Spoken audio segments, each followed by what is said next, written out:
It's ridiculous. All right, thank you. Good afternoon, everybody. Welcome. I'm going to now call to order this special meeting of the Anchorage Assembly. It is 1 p.m. We're on the record today from 1 to 4. It's a ceiling, of course, not a target. Today is April 16th, 2025. I'll go ahead and ask the clerk to call the roll. Member Myers. Here. Member Martinez. Present. Member Littlefield. Here. Member Rivera. Present. Member Johnson. Here. Chair Constant. Here. Vice Chair Zolotel. Here. Member Bronga. Here. Member Voland. Happy to be here. Member Brawley. Here. Member Solt. Here. Member Presverdia. Here. Chair, you have a quorum. Thank you, Madam Clerk. And I would now ask Mr. Littlefield to please lead us in the Pledge of Allegiance. I pledge allegiance to the flag of the United States of America and to the republic for which it stands, one nation, under God, indivisible, with liberty and justice for all. Member Bronga, would you please read the land acknowledgement? Yes, Chair. A land acknowledgement is a formal statement recognizing the Indigenous people of a place. It is a public gesture of appreciation for past and present Indigenous stewardship of the lands that we now occupy. It is an actionable statement that marks our collective movements toward decolonization and equity. The Anchorage Assembly would like to acknowledge that we gather today on the traditional lands of the Dena'ina Athabascans. For thousands of years, the Dena'ina have been and continue to be the stewards of this land. It is with gratefulness and respect that we recognize the contributions, innovations, and contemporary perspectives of the Upper Cook Inlet Dena'ina. Thank you, Member Bronga. All right, so a few starting comments. We have 16 items to accomplish today. We are on the record for 3 hours. I'm hopeful we can get through them in that amount of time, but if not, I'm also hopeful we will continue the work until the work is done. With that said, then, the challenge, of course, in this room, we couldn't be in the chambers, is every divided vote has to be recorded by a voice vote. And so I'm going to lean heavily on unanimous consent requests in today's meeting. Obviously, that doesn't foreclose any member from having an objection and speaking to an item in whatever manner that they want, or within the rules, or that the members can't fully and robustly debate any of the items on the agenda. It's just going to be challenging to get through the work if we have to take tons and tons of votes. Some of these items will require it. And so that is just my predicate to the conversation.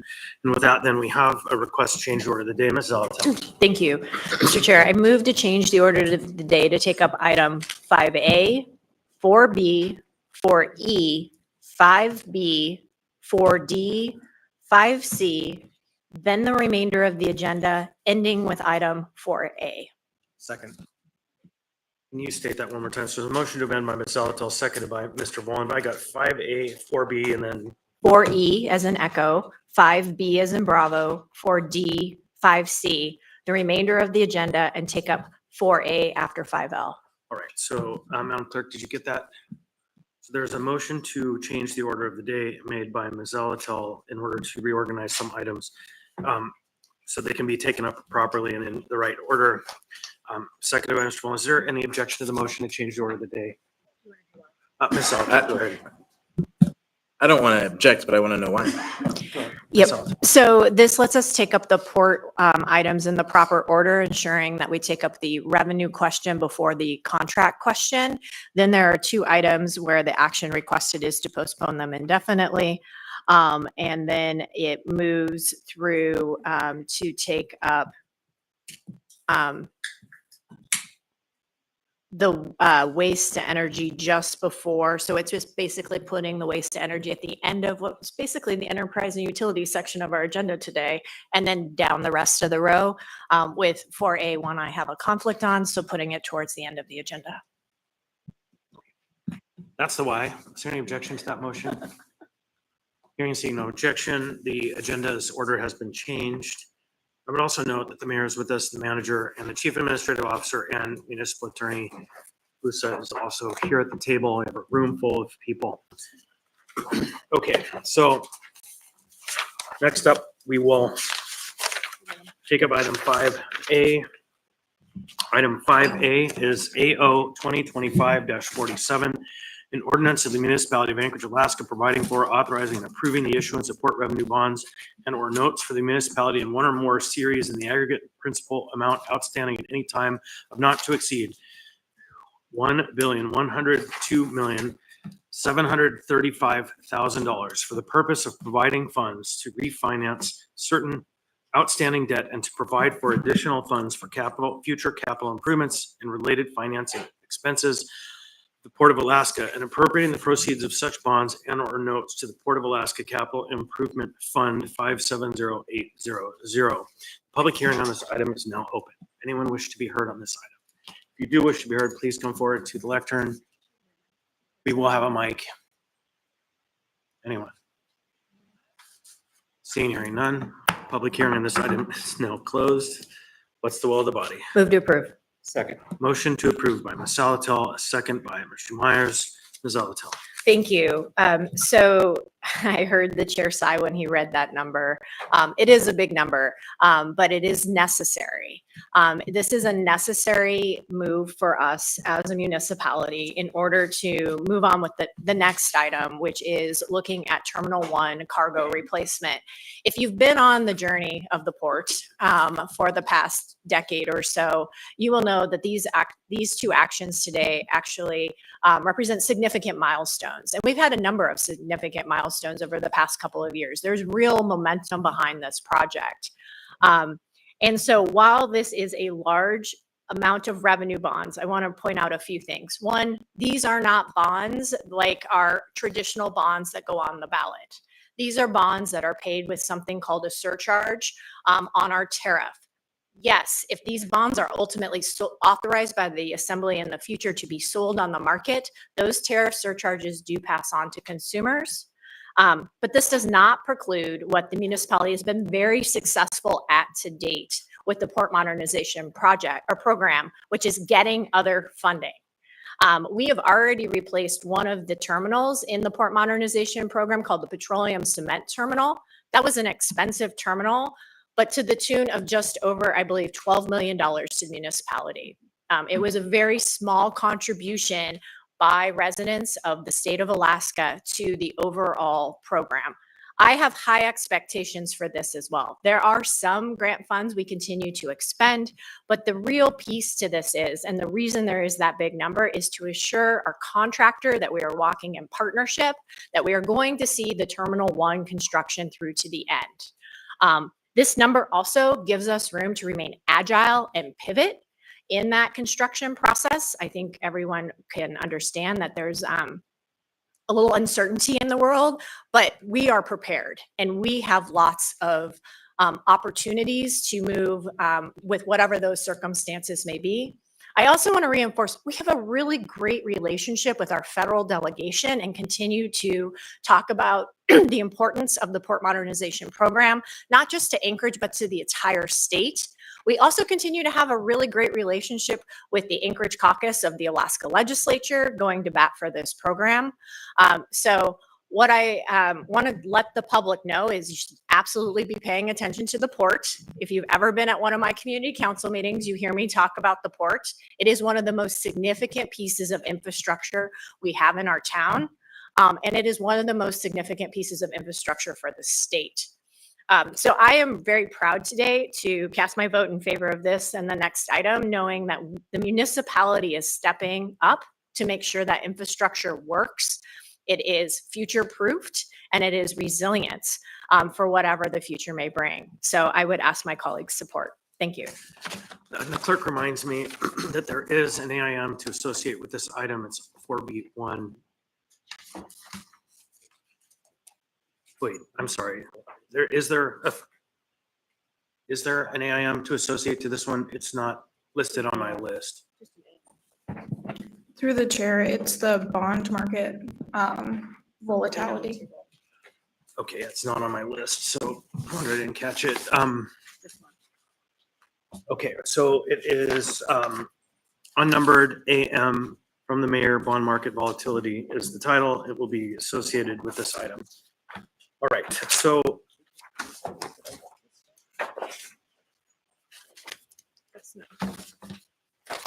I'll take it.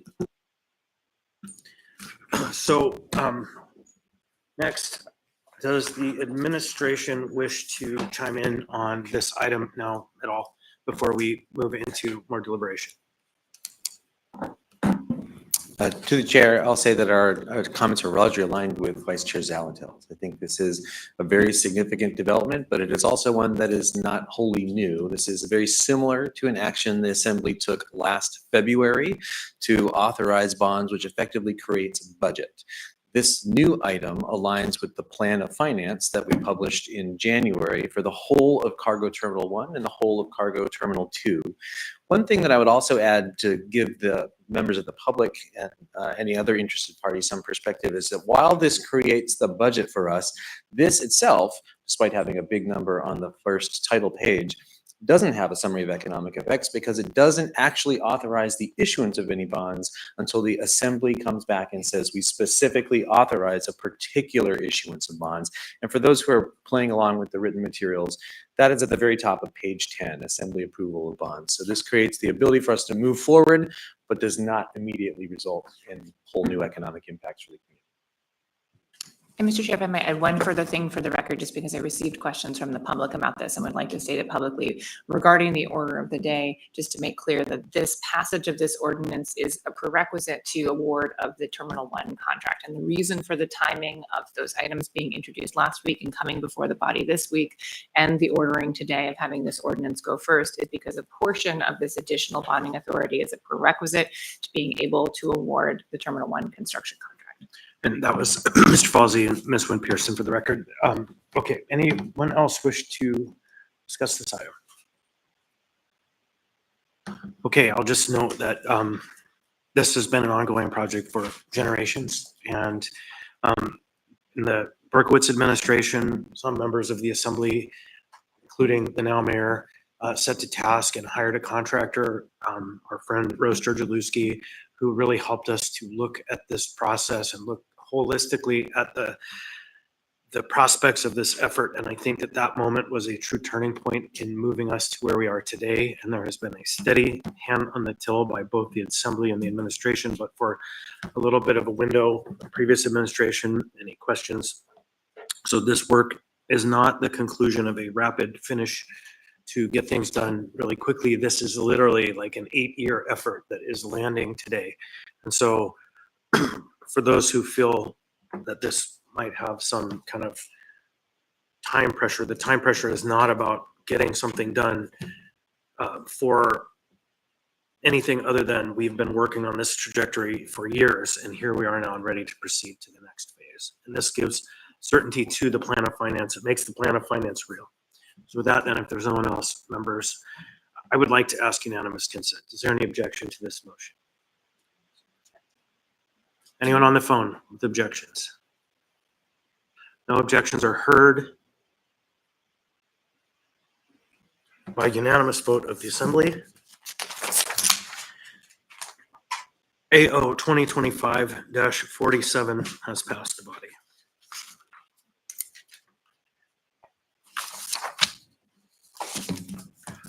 Next, we'll take up item 4B.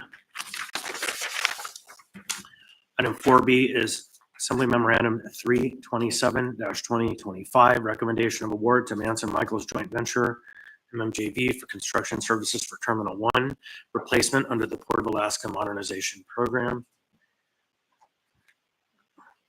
And this item is not a public hearing item, so I will go ahead and turn to the body. What's the will of the body? Move to approve. Second. Moved by Ms. Zaletel, seconded by Ms. Brawley. Ms. Zaletel. Thank you, Mr. Chair. My prior comments really do apply to this. This is a really important piece to the Port Modernization Program, Port of Alaska Modernization Program. And I want to just take a moment and pause, and there's some thanks that's needed to get to this. Previous port leadership, Sharon, we had a good partnership with the last administration. Thank you to Mr. Falsey, Ms. Wynn Pearson, and Mayor LaFrance for keeping this on target and a clear priority. Again, and thank you to Jacobs for being a good partner in this and explaining the technical aspects of this to us as policymakers so we understand the decision points.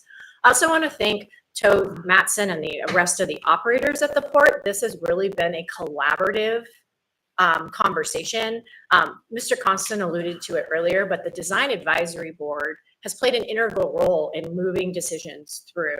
And it was really through lessons learned from when we did the petroleum cement terminal. So I look forward with the revamped Design Advisory Board as we move through and any questions come up. I feel like we're in a really solid position to be agile with anything that may come up through this process.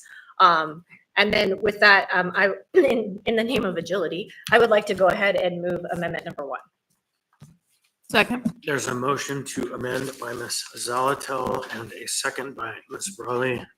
Ms. Zalatel. Thank you. So what this does is it increases the change order authority to $26 million or 3.2%. This is still within the bonded revenue bond amount we just previously approved. I feel more comfortable putting this project on a trajectory so it can be agile. We do not 100% know what various markets are going to do as we go through procurement.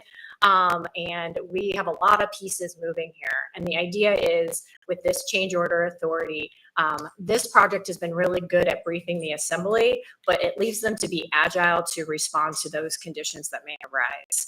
So I would request your support in this. This is a big contract and its change order authority should be similarly situated. Thank you. Is there any discussion on the amendment? Mr. Johnson. Yeah, question. So I see this came from the municipal manager, so I'll direct my questions towards Ms. Pearson.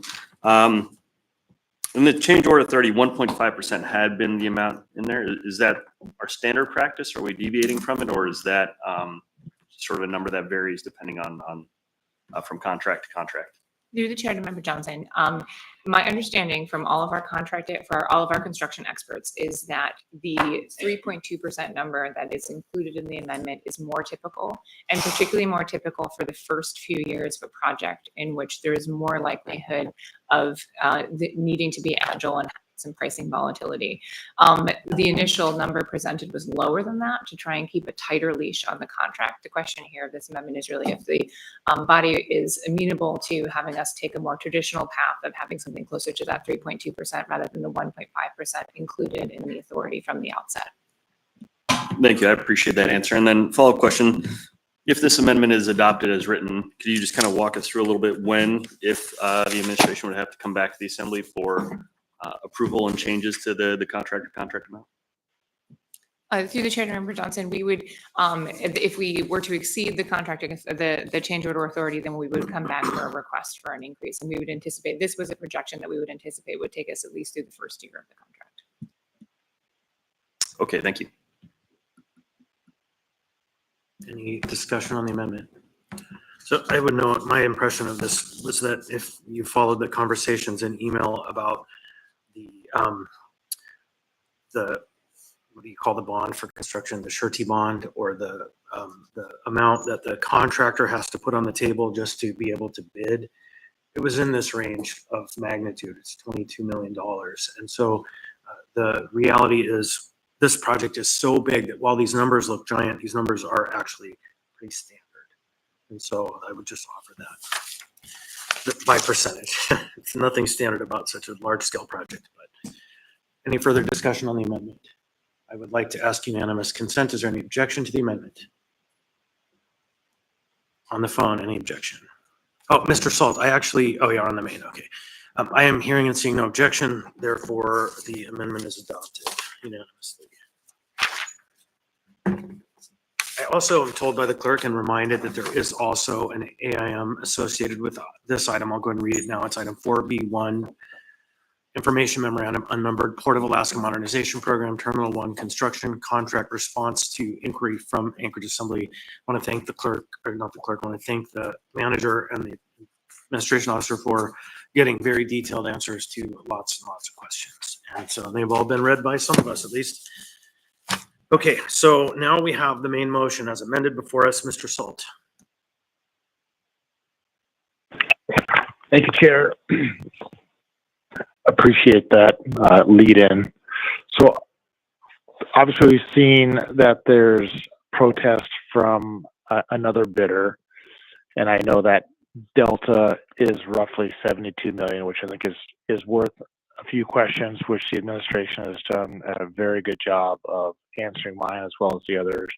But I just wanted to offer, I guess, two options right here. One is for the administration just to speak to the protest, kind of the cost or uncertainty of non-award today, their attempts to cure the mayor's response, as well as Mr. Falsey's response. And then if the other bidder or Birch Horton is in the room,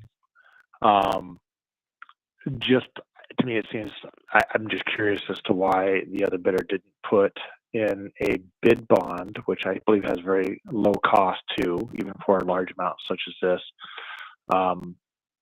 which I think which was the reason for that bid being rejected. Thank you. So I'll start by asking, is there a representative here from that organization? Mr. Salt, I'm not seeing anyone. So Mr. Falsey, do you want, or Ms. Wynn Pearson, you want to take on a response? Absolutely, through the chair to member Salt. I'll start by talking a little bit about the time pressure, that what happens if we delay question, and then turn to Mr. Falsey to talk about the substantive response from the administration to the actual bid protest requests that we have received from the competing bidder. In terms of the time question, this is outlined in the written response as well. We run into a couple different things if we delay award of this contract, none of which are perfectly quantifiable. And the first thing we bump into is the fact that when we put out the RFP, we indicated that the limited notice to proceed date for this contract would be May 6th of 2025. And that is to allow the contractor sufficient time to procure long lead time items before commencing construction activity in the summer of 2026.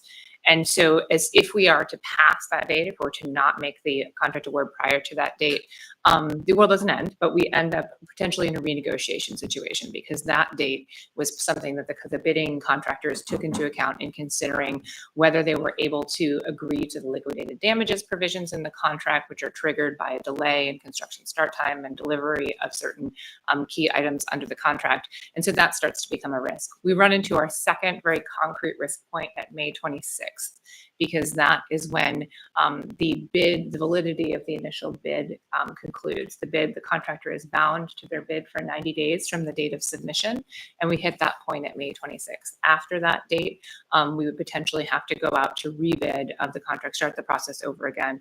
And for reference, I'd say we've now taken 8 months approximately between the date when we were to receive responses to our initial ITB and did not receive those. We went out for a rebid process, and it's taken us 8 months to get through it again. So it's not an insignificant amount of time that we would take and delay we would experience if we were to restart the bidding process at this point. And I'll turn it to Mr. Falsey to speak specifically to the bid protest items in our response. Thank you, Manager Pearson, and to the chair. To Member Salt, yes, it is true that we received some correspondence from a rival proponent. The first letter, which we've circulated to the Assembly along with our response, focused in the main on the bid bond requirement. There are several requirements for bonding that are associated with this project. The bid bond, as we discussed in the RFP itself, was required for the project to protect the municipality from financial risk. And as we described there, it ensured project continuity in the event of an unsuccessful negotiation. The way this project was structured, proponents could submit marked up versions of the contract that we would ultimately like to enter into. And the bid bond, as we said in the addendum, was intended to ensure that proposers submit serious and financially capable offers and serve as a guarantee that the selected proposer will enter into negotiations with the MOA in good faith.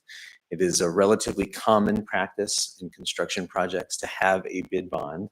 There was back and forth with potentially with the proponent who ultimately submitted the protest letter itself about the propriety of using the bid bond here. We landed on the fact that we did indeed want one. What we ultimately received from them was a check, which turned out to be an uncertified company check. We then went to the bank to confirm that it was not a certified check, gave the proposer the opportunity to cure that, to either provide us with a certified check or with a bid bond. There was additional back and forth. Ultimately, they chose not to do that. At that point, we were really unable to move forward with that because it was a hard requirement of the request for proposals that proposers submit a bid bond to us. I will say at that point, our hands were somewhat tied, and that was regrettable because, of course, we would have loved to consider their proposal as well. But I'm happy to answer further questions on that if there are further questions. Otherwise, we have tried to do this in a fulsome and forthright way by showing you all of the cards as we're producing them. So we have sent our responses to all of these incoming letters to the Assembly already. Appreciate it, Mr. Falsey. I do have one follow-up question. In a secondary letter from their legal representative, they called out several deficiencies or concerns with MMJV's bid. I just want to know if any of those are material. In our opinion, they are not. And so here too, we sent our response to the first letter on Monday and at about the same time received the second letter from their legal counsel.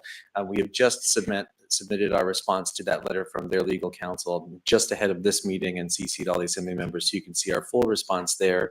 But in the main, the short version is that the response that we received from Manson Michaels was, in our estimation, in all aspects responsive. But the concerns that were being raised by Pacific Pile and Marine really went to kind of quality or scoring criteria type questions. So the requirement in the RFP, for example, may say, demonstrate to us how you will construct this project.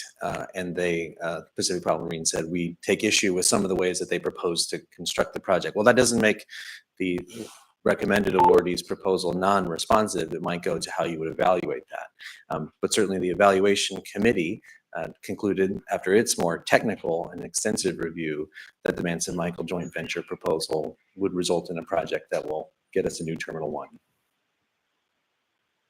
Thank you, Mr. Falsey, and thank you, Chair. That's all. Thank you, Mr. Salt. Ms. Braga. Thanks. The bid bond requirement. So I'm just not sure, you're not going to construct till 2026. So is that money held by the municipality, or are you just seeing if they actually have these funds available? And then I'm wondering if potentially they could show you some money and then next year they wouldn't have that money. How do you ensure that they actually have these funds? Or maybe that's what the bid bond does. Sorry, I just don't understand it. Through the chair to Member Brung, I can hazard at least a partial response to that. Yes, the initial bid bond is to demonstrate seriousness in the initial negotiations. It's a little bit, I think of it as a little bit like an earnest money payment in a real estate transaction. There are at least 3 ways that you could comply with that. One is to get an actual bid bond. Another was to send us a certified check, and I'm forgetting as I try to pull it up here what the third way was. The certified check, of course, actually freezes the no kidding amount of money required by the bid bond. So in this instance, if someone had sent us a check for $22 million, the bank would have to certify that there was $22 million in the bank, and it would not be moved until either that check was released or we cashed that check. The bid bond performs a similar function, but really doesn't require you to tie up the money in the same way. And then if you were to just Google bid bonds, typically the bid bond cost is much less than the face value of the bond itself. We cannot say from our side of the table why this respondent was not able to submit a bid bond. We know that they didn't believe that this was the right tool to use. We were pretty well convinced from our experience and from the recommendation from our Jacobs contractor and from the expertise of the purchasing department that it was a standard and necessary tool for us to use. We also know that the recommended awardee had no problem complying with it. Appreciate that. So I have myself in the queue. I would take a little bit of a different read of what one thing you just said is, it's not that they cannot, it's my read of the communication that was in the response was they will not. I didn't get to cannot, they said they can. And so I think it's more clear to say they stated they will not meet this requirement.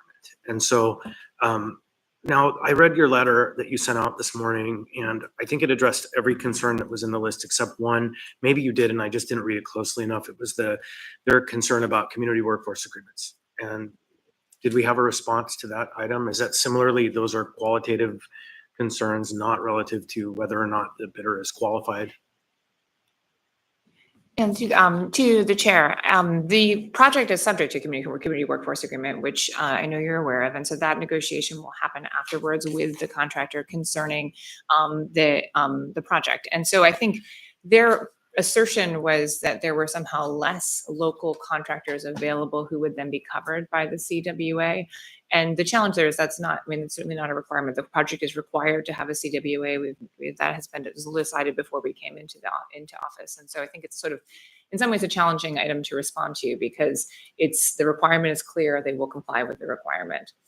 But ultimately, it's, again, it seems to fall, it just wasn't addressed into the category of that is not a disqualifying element. That is not an element of a responsible bid. That's more of the subjective analysis of the bid and how it is implemented.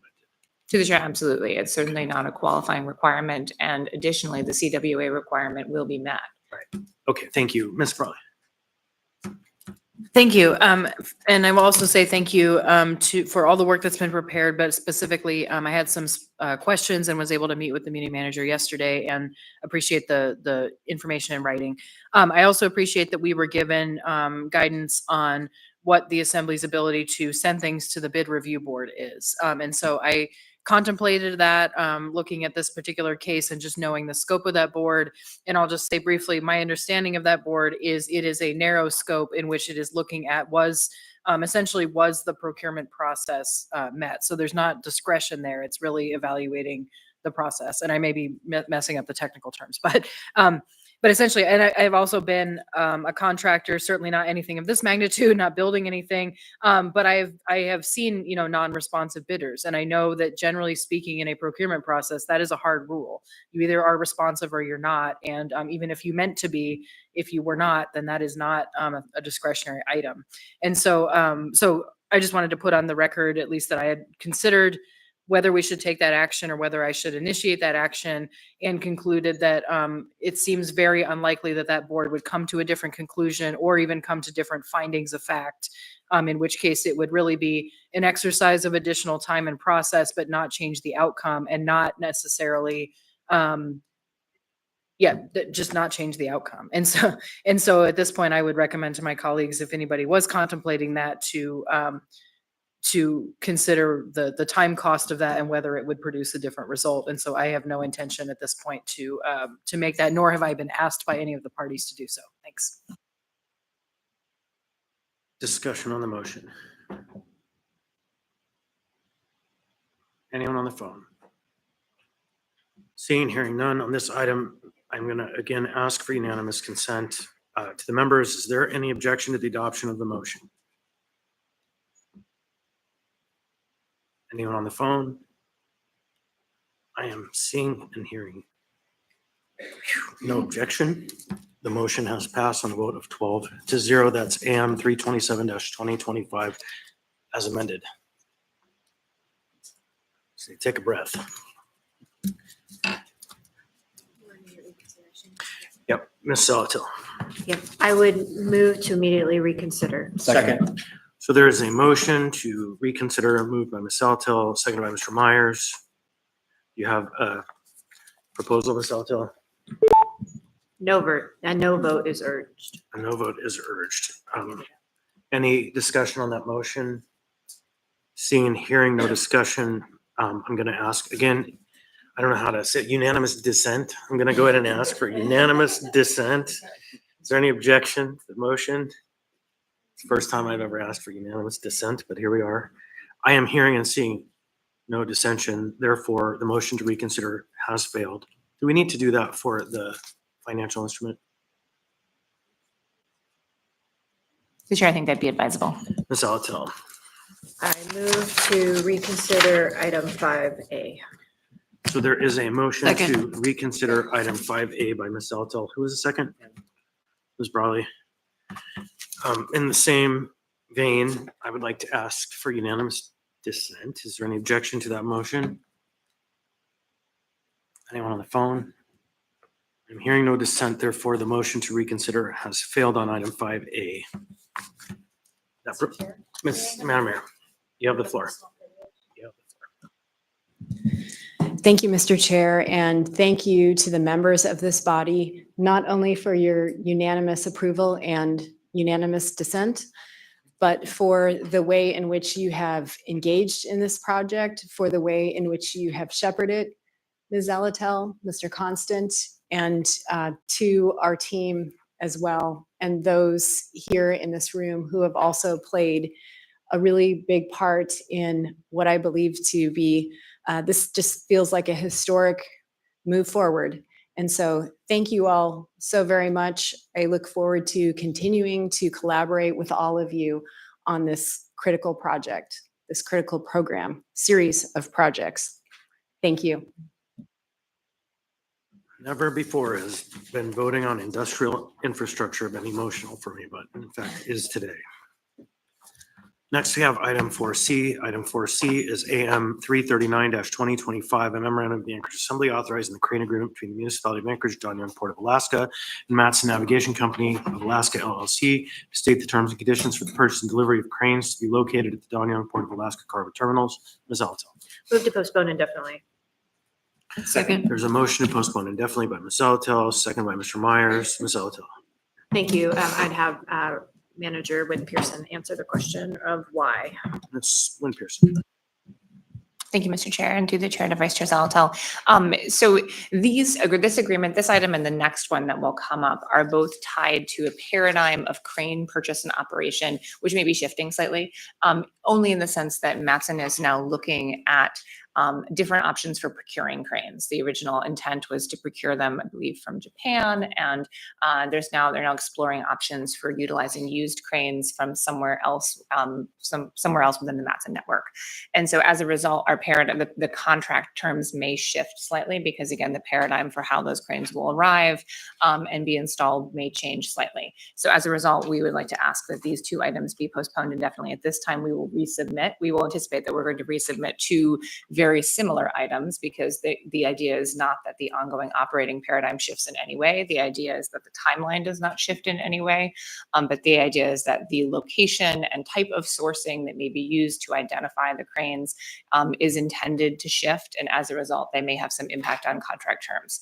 And so again, as a result, our request is to postpone indefinitely and for us to reintroduce parallel items when Matson has determined how they'd like to proceed. And I know Matson's representative is in the audience if you'd like to ask them to speak directly to this item. It's essentially the same testimony for item 5B, right? Any discussion on the motion to postpone indefinitely? Hearing and seeing none, then members, I'm going to go ahead and ask for unanimous consent on the motion to postpone indefinitely. Is there any objection to the motion to postpone indefinitely? I am hearing and seeing no objection, so item 4C, AM 339-2025 has been postponed indefinitely. Next, we'll have item 5B. Item 5B is AO 2025-51, an ordinance of the Anchorage Assembly approving the crane use agreement between the municipality of Anchorage, Don Young Port of Alaska, Matson Navigation Company of Alaska, LLC. Ms. Zalatel. Move to postpone indefinitely. Second. Moved by Ms. Zalatel, seconded by Mr. Myers. Any discussion on the motion? Previous testimony is the same for item 4C to this one from the manager. Should be heard. Seeing hearing none, I'd like to ask unanimous consent on the motion to postpone indefinitely. Is there any objection to the motion? I'm seeing and hearing no objection. Therefore, item 5B, AO 2025-51 has been postponed indefinitely, which brings us back up to item 4D.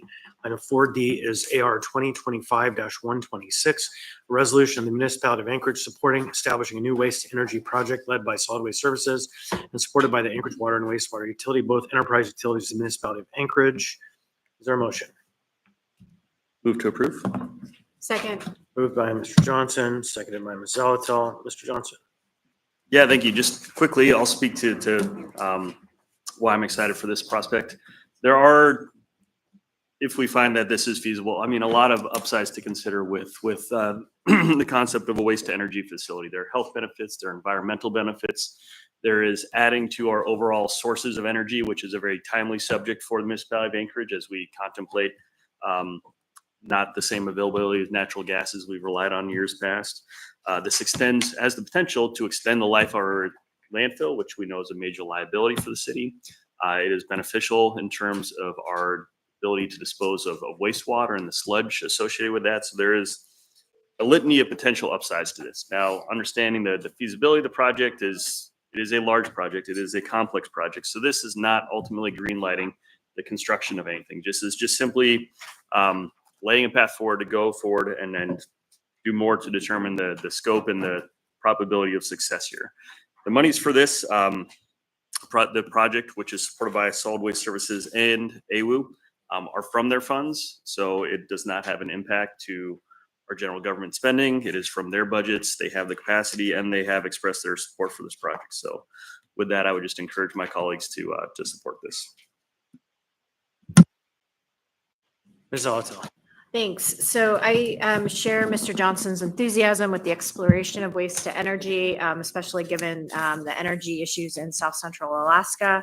I do want to raise a few things as I'll be leaving, but I would love to impart to my members to pay attention and watch for.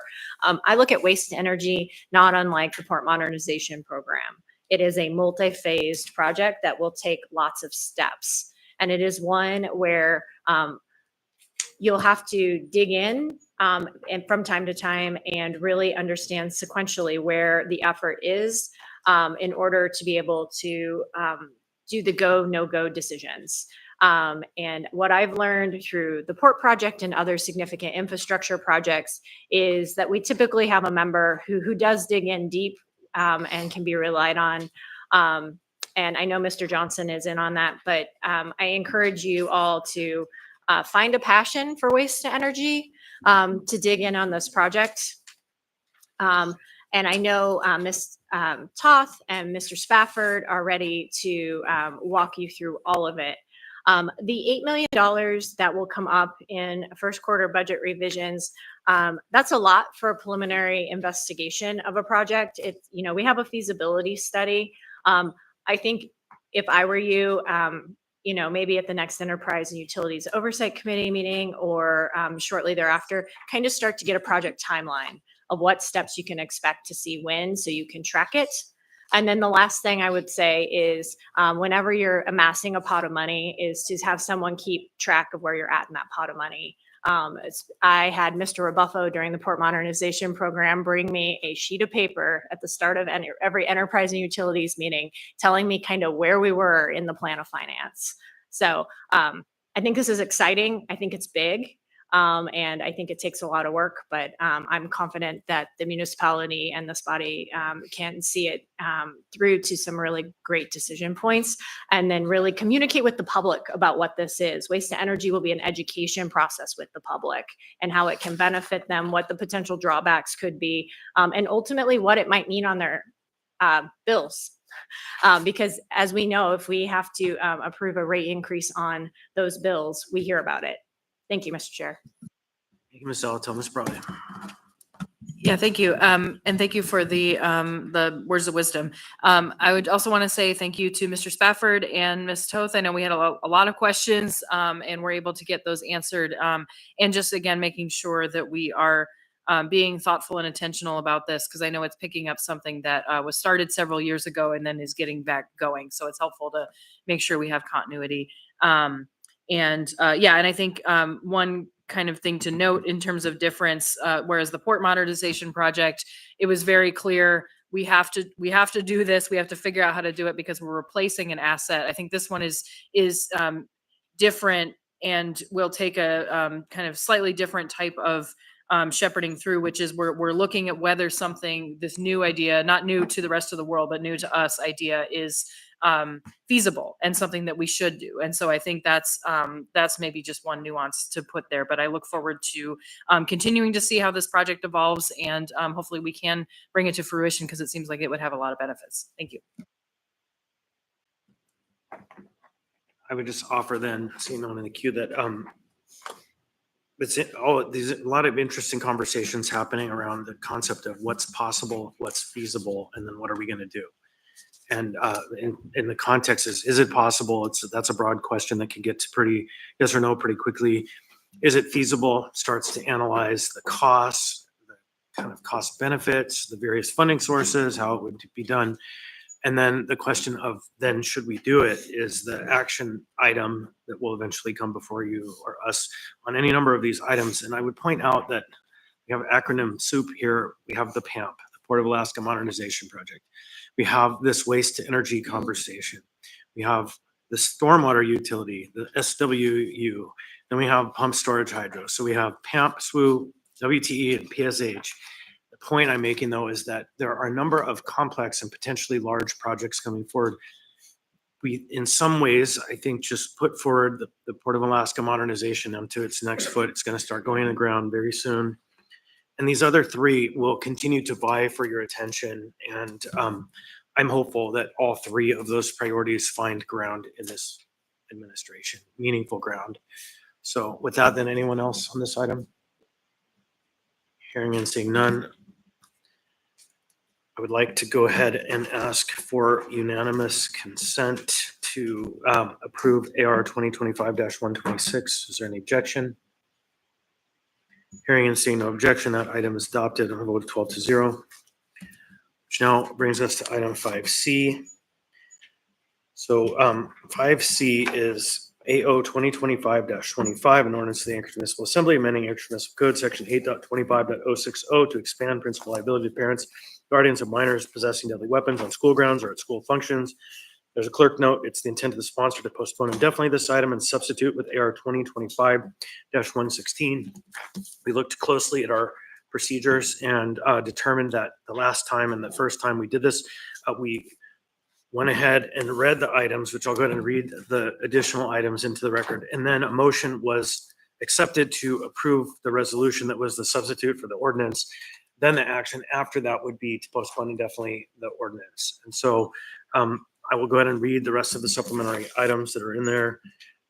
We have 5C2 information memorandum 67-2025, Anchorage School Board letter of support of AO 2025-25, ordinance of the Anchorage Municipal Assembly amending Anchorage Municipal Code section 8.25.060 to expand principal liability to parents, guardians of minors possessing deadly weapons on school grounds or at school functions. Then we have AIM 5C3, AIM 68-2025, letter of support from Education Chair for the National Association for the Advancement of Colored People, NAACP, Anchorage Branch for AO 2025 and AO 2025-28. Then we have item 5C4, resolution AR 2025-116, a resolution of the Anchorage Municipal Assembly calling on a greater partnership between State of Alaska, Municipality of Anchorage, Anchorage School District, Anchorage Police Department, and our community at large to keep students in our schools and neighborhoods safe from violence.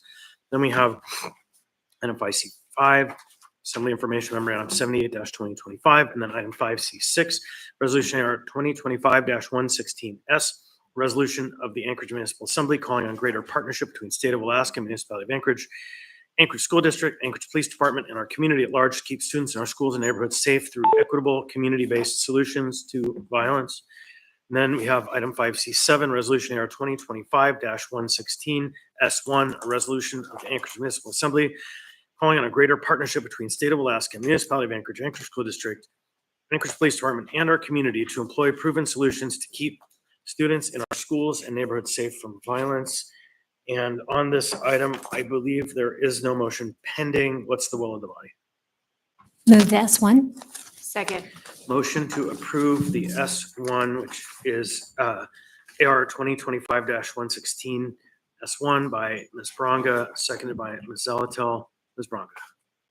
Thank you. I wanted to start out by, I never really got to speak on AO 2025-25 holistically, but I really do feel like schools are in a scary crisis right now, wondering what's going to happen with guns. And I was so excited that Mr. Hurt thought he had found a pathway forward.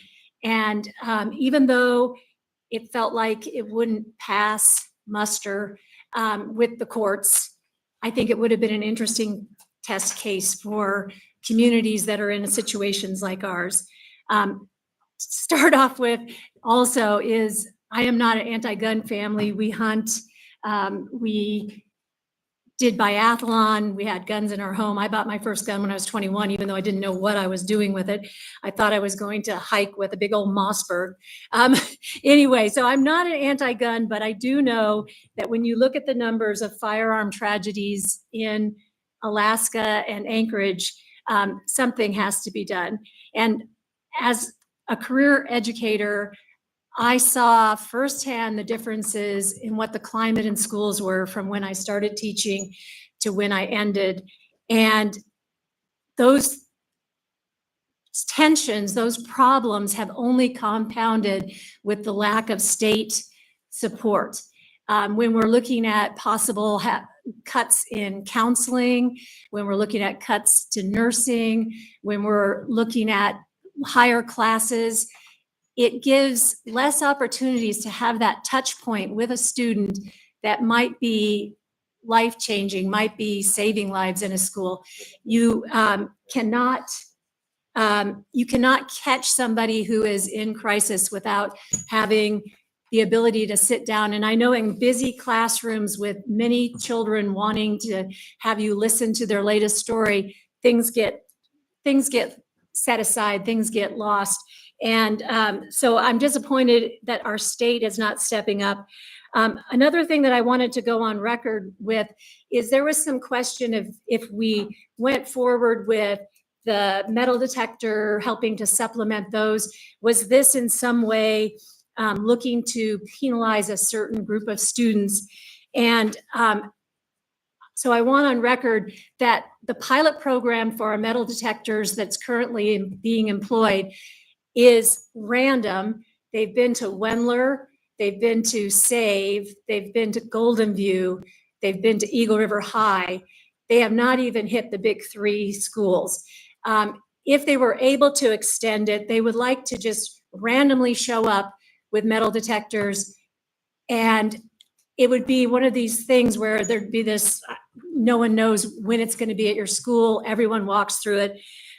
But the head of security for ASD made it clear he doesn't really like them. You know, it feels very institutional. It's not something that he wants to see, but it has been a great tool. One of the things that he found interesting about the pilot program is some of the weapons that they've caught were clearly kids coming to school feeling unsafe. They weren't coming to school to do something to someone else. They just felt they needed to protect themselves. So we have to put a pin in that.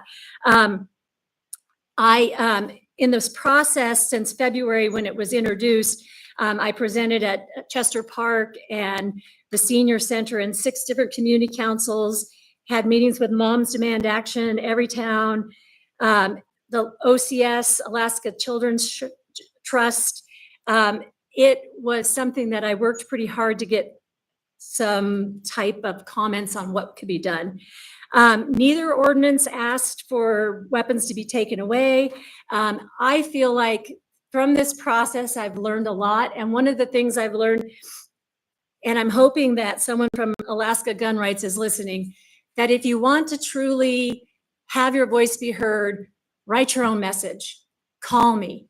Only 2 people from that group that actually called me. We had very lengthy conversations that were meaningful. They don't see things the same way I do, but just to splat a form letter around is not really a way to make change.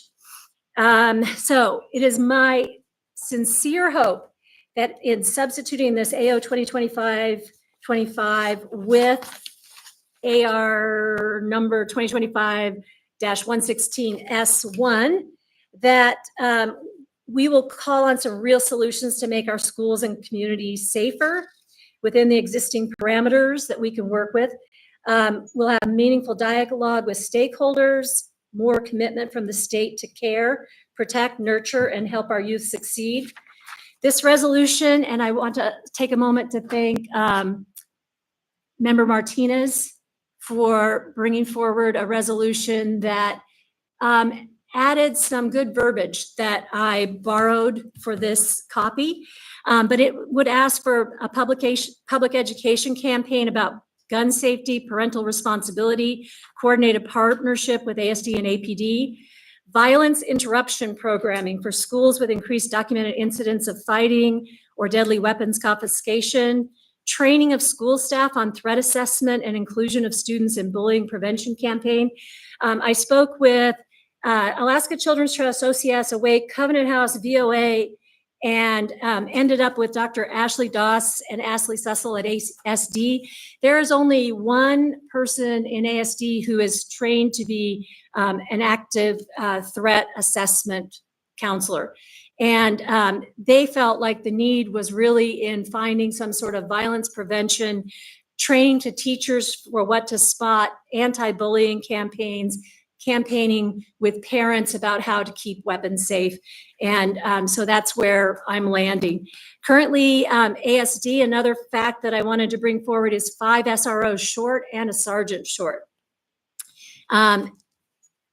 Let's see, a call for, I'd like to also call for gun sense legislation at the state legislature and adequately fund schools to the level that allows counselors and nurses to be available at all schools daily. And the resolution adds some medical recommendations of counselor, nurse numbers. And then a call for parents to be partners in promoting a climate of safety in our schools and community. And I talked with Brittany Dunlap, which I believe is the state prosecutor. I have lots of scribbles on paper. So she said that, you know, there really is no way at this point to charge a parent who is not being safe with their weapons. There could be child neglect. There could be reckless endangerment. But with the numbers that OCS sees, there's likely not much could happen. So being better partners, trying to get parents on board is where I think we can make the best use of time. American Journal of Preventive Medicine points to violence as being the leading cause of morbidity and mortality among U.S. youth. In 2020, 86 billion in fatal injuries by youth, and Journal of American Medicine says 122 billion for overall youth violence. Putting money into prevention is going to save us in the long run. And it's going to make our community more attractive to businesses, homeowners, and more importantly, it's going to be the key to building a strong community with youth that are ready to work, lead, and raise their own families here. And I hope you'll support the resolution. Thank you. Mr. Martinez and then Mr. Salt. Thank you, Chair. One of the questions that I had to the sponsor was answered with respect to what was the differences between the original resolution, the S version, and to the S1 version. So I think that Member Beronga responded to that. And then just to flag potentially for the administration, we were supposed to be a green dot city. And so we signed on to a compact with an organization, Green Dot Violence Disruptive Bystander Training. And potentially that's a great training framework to revisit around the Green Dot Violence Disruption Training. And just for members to note,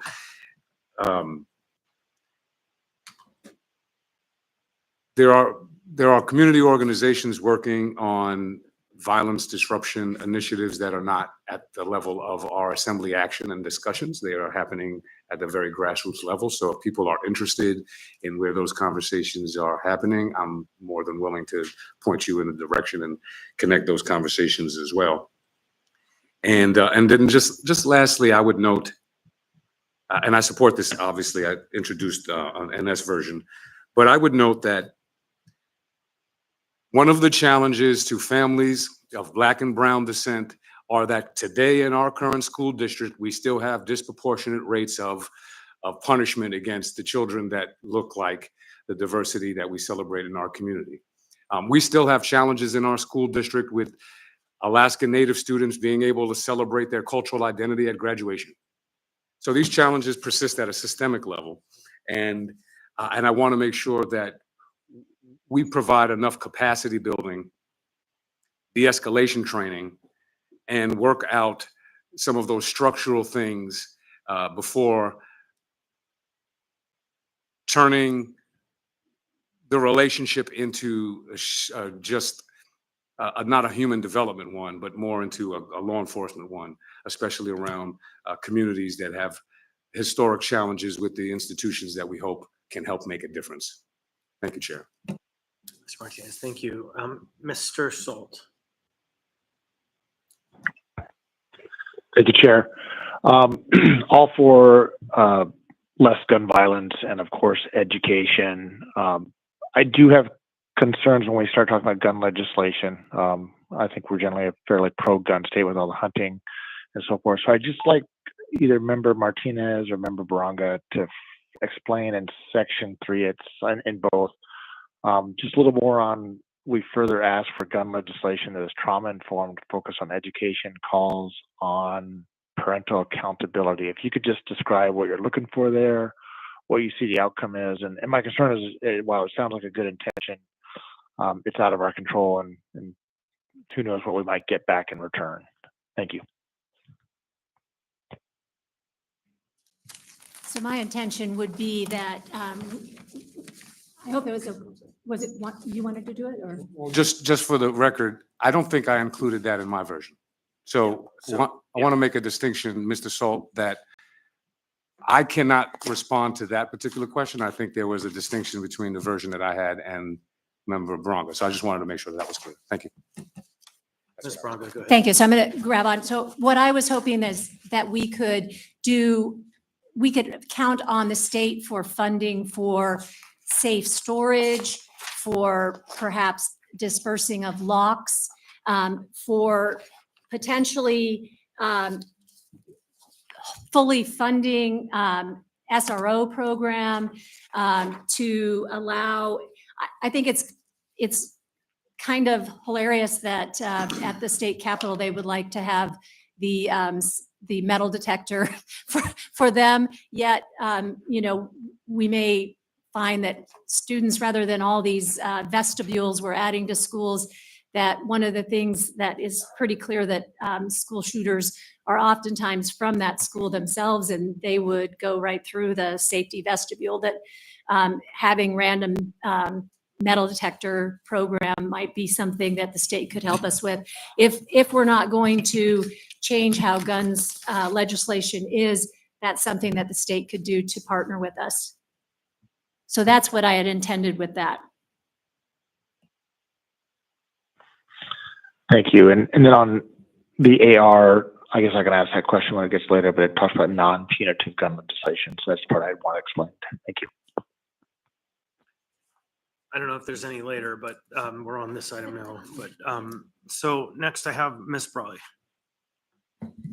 Yeah, I support this resolution, and I appreciate the explanation and the context. And then I guess just to say, I also appreciate Ms. Branga's bravery in bringing forward these original ordinances as well. I know that's not what we're discussing right now, but the reality is that we all say we want a safer community, and in this country and in this state, there's very little appetite to talk about actual policy to do that. And so, and I know there's a cost to that. And so I appreciate her bravery, and thank you for having this discussion on the record. Thank you.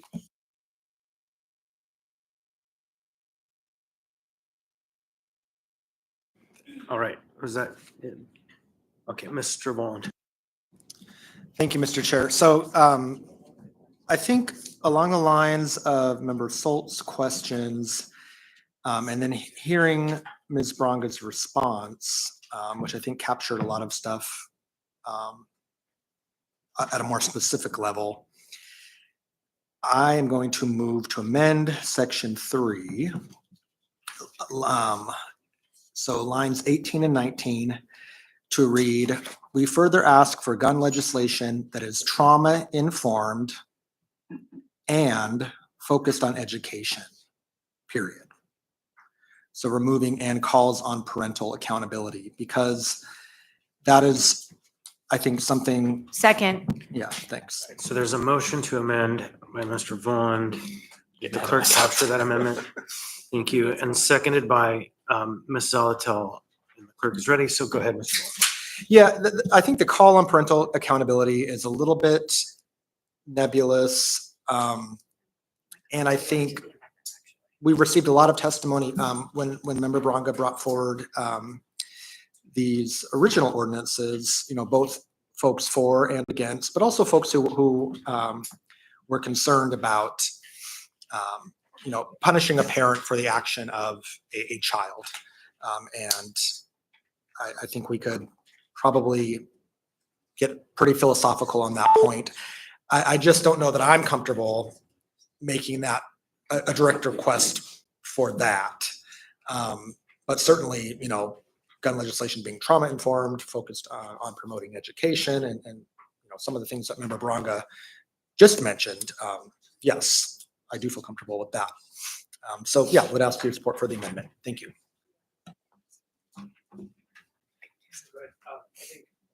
Next on the list is Mr. Johnson, do you want on the amendment?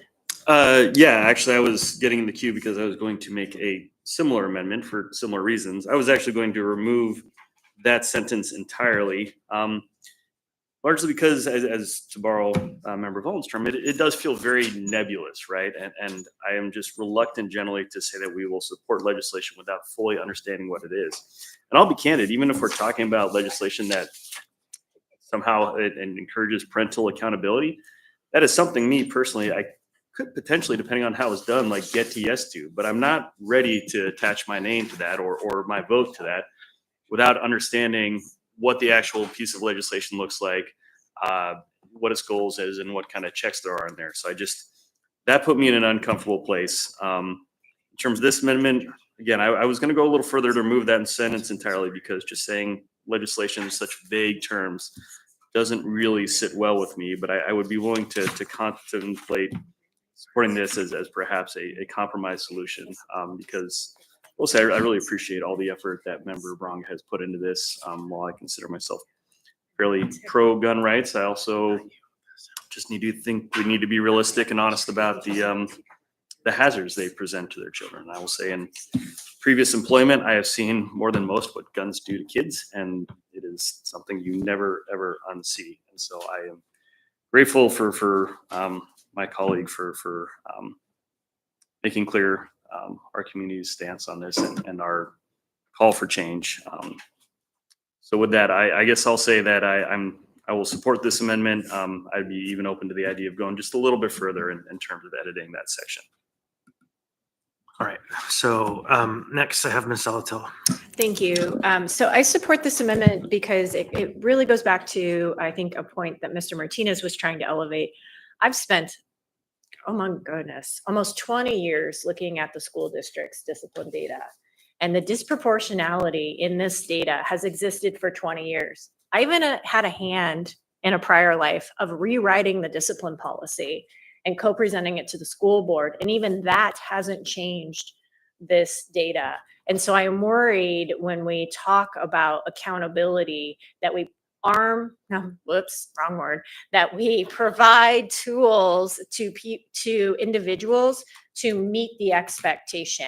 What I see in this data is not only a disproportionality of who is suspended in school versus out of school, but overall wide disparities. And it's not just based on race, it's based on your living situation. If you are economically disadvantaged, if you are a student with a disability, it seems like every category we keep track of other than gifted and white has a disproportionality in this data, and it has persisted. And what I find really interesting, and this is where you have to provide people tools to meet the expectation, is the number one in-school suspension incident type is truancy or excessive tardies. And we know that is because we have inequitable busing.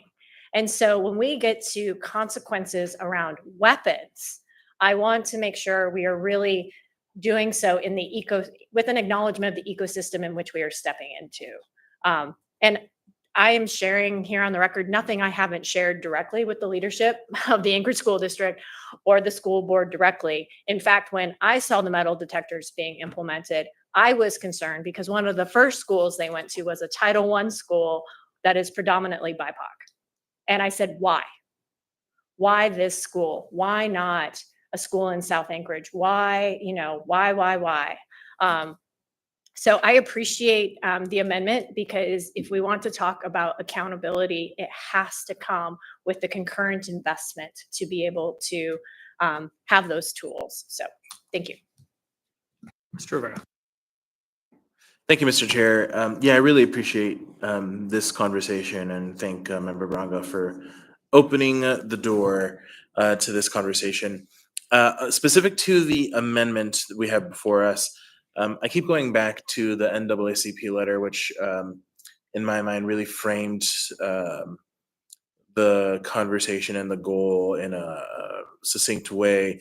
Essentially, something that is not going to act as a hammer is something that we should consider. And as I look at the different versions of this resolution and look at the verbiage that I think captures that idea in the NAACP letter, the verbiage that comes to mind is non-punitive. And so I'm wondering if the mover and seconder would be amenable to adding that particular language in here before gun legislation.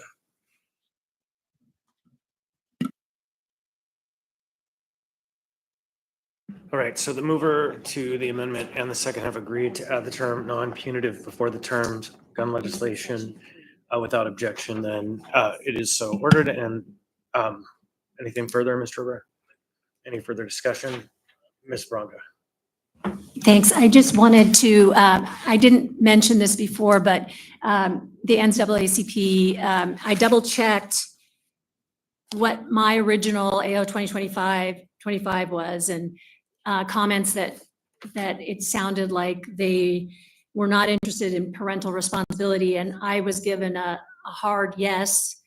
We want parents to be a partner in making sure our schools are safe, making sure that students bring their homework. They were looking in my conversations with adding that parental accountability without, punitive measures for the parent, but, leaning in that this is a community, our schools are a community, and we're all part of it. The other thing that I failed to mention is a lot of the language that I added in the S1 came from the NAACP. They asked in that final part that, thank you, I don't have one in front of me, that we had a establishment of a student safety and well-being council that came from NAACP.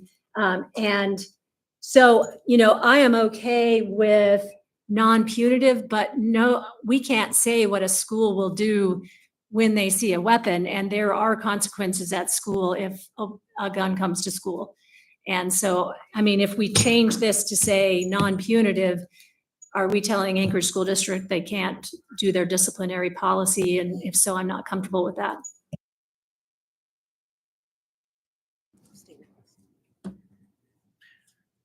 Yeah, I don't know that we have the authority to tell the Anchorage School District what to do without an ordinance. So no, anything within this document would be considered a strongly worded letter. So that would be the answer. I think that I had a question from Mr. Salt. The question was, can we read back the amendment? Through the chair, so it's for section 3, line 18 and 19, and the sentence is going to read, we further ask for non-punitive gun legislation that is trauma-informed and focused on education. Okay, is that good, Mr. Salt? I'm gonna assume that's good. Mr. Mullen? Yes, thank you. All right, thank you.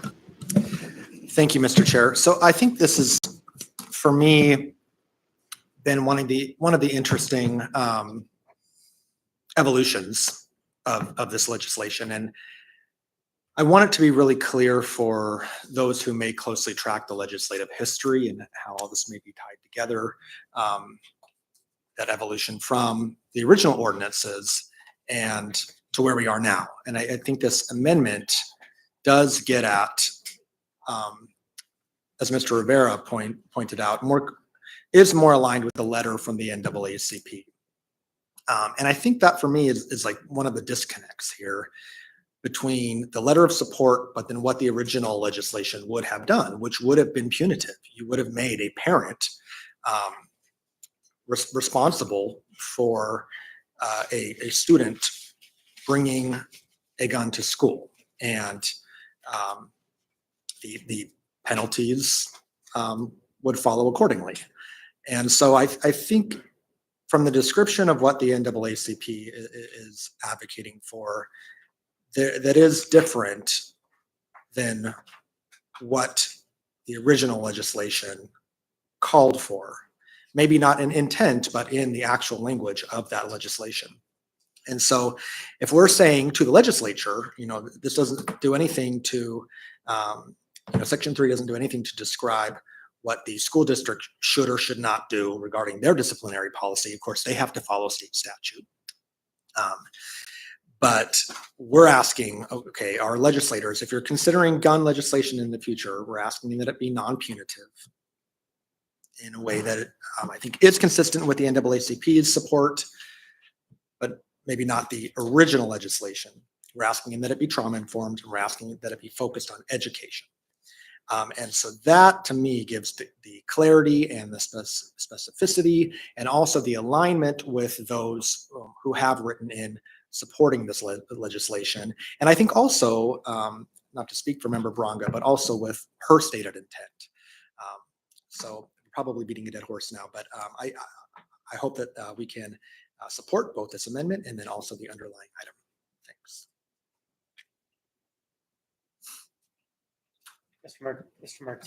Mr. Martinez. Thank you, Chair. This is going to be very ineloquent. The title. I know titles are On the amendment?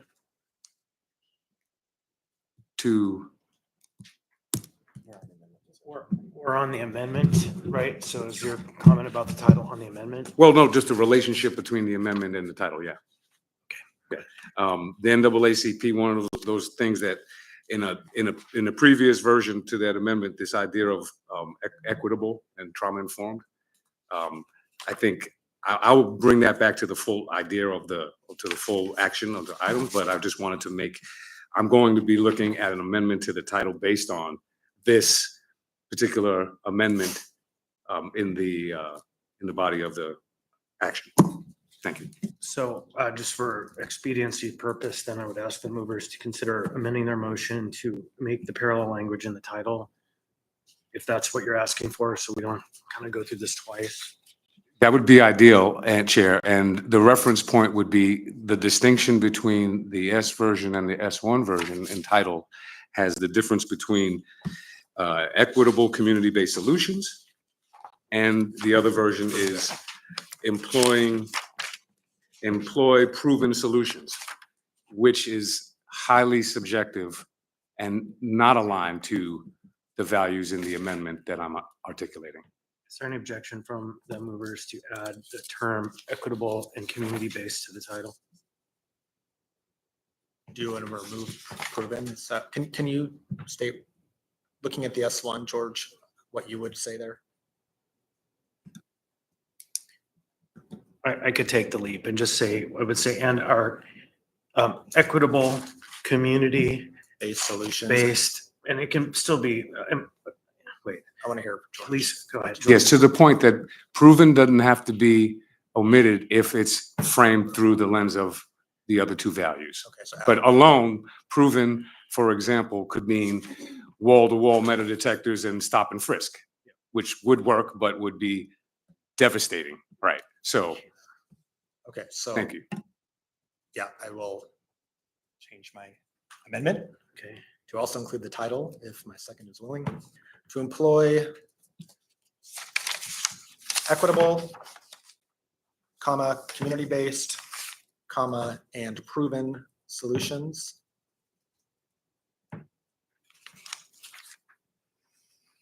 So the mover is amended, second is amenable. All right. I think Karen wants in the queue. All right, so now we have the amendment back before us. Still further discussion on the amendment. Karen, Ms. Braga. I'm so sorry. But I realized I really should have forwarded on. Rosalind Grady had helped with words for this. And here's what she says. Our education committee would like gun sense legislation. We would like to advocate for universal safe storage laws with public awareness campaigns rooted in community trust. support legislative efforts for mandatory reporting of lost and stolen weapons, and push for parental accountability laws that do not disproportionately punish low-income families, but instead educate and equip them with tools and support. And that is after we came out with the resolution. Those were her suggestions. All right, so all of that is heard, and that's your second time on the amendment. Ms. Bronga, same with you, Mr. Volland. Any further discussion on the amendment? Mr. Littlefield. Thank you, Chair. Since we're focusing a lot on education and gun safety, I go back to section 1 to show commitment to the student safety by requesting Anchorage Police Department and Anchorage Health Department partner with the Anchorage School Districts and its students to create a public education campaign about gun safety. And then we struck out and kept in parental, added accountability and partnership. I would move that we should say about gun safety with parental partnership to explore the expansion. It's better to include the parents into this rather than to say you're accountable. We're on the amendment. and This would be an addition to the amendment? So you're moving to amend the amendment, or does the sponsor agree? So we'll restate the amendment a third time. Go ahead, Mr. Volland. Go ahead and restate your motion. Well, so I think if I understand Member Littlefield, he's saying on page 3, section or line 1, remove accountability and. So it's just gun safety, parental partnership, and to explore the expansion of ... I would move before parental, we put with to include them into the conversation. Okay, and maybe a comma after partnership then too. Yes. Okay, would you read that again so the clerk can grab that? Okay, gun safety, comma, with parental partnership, comma.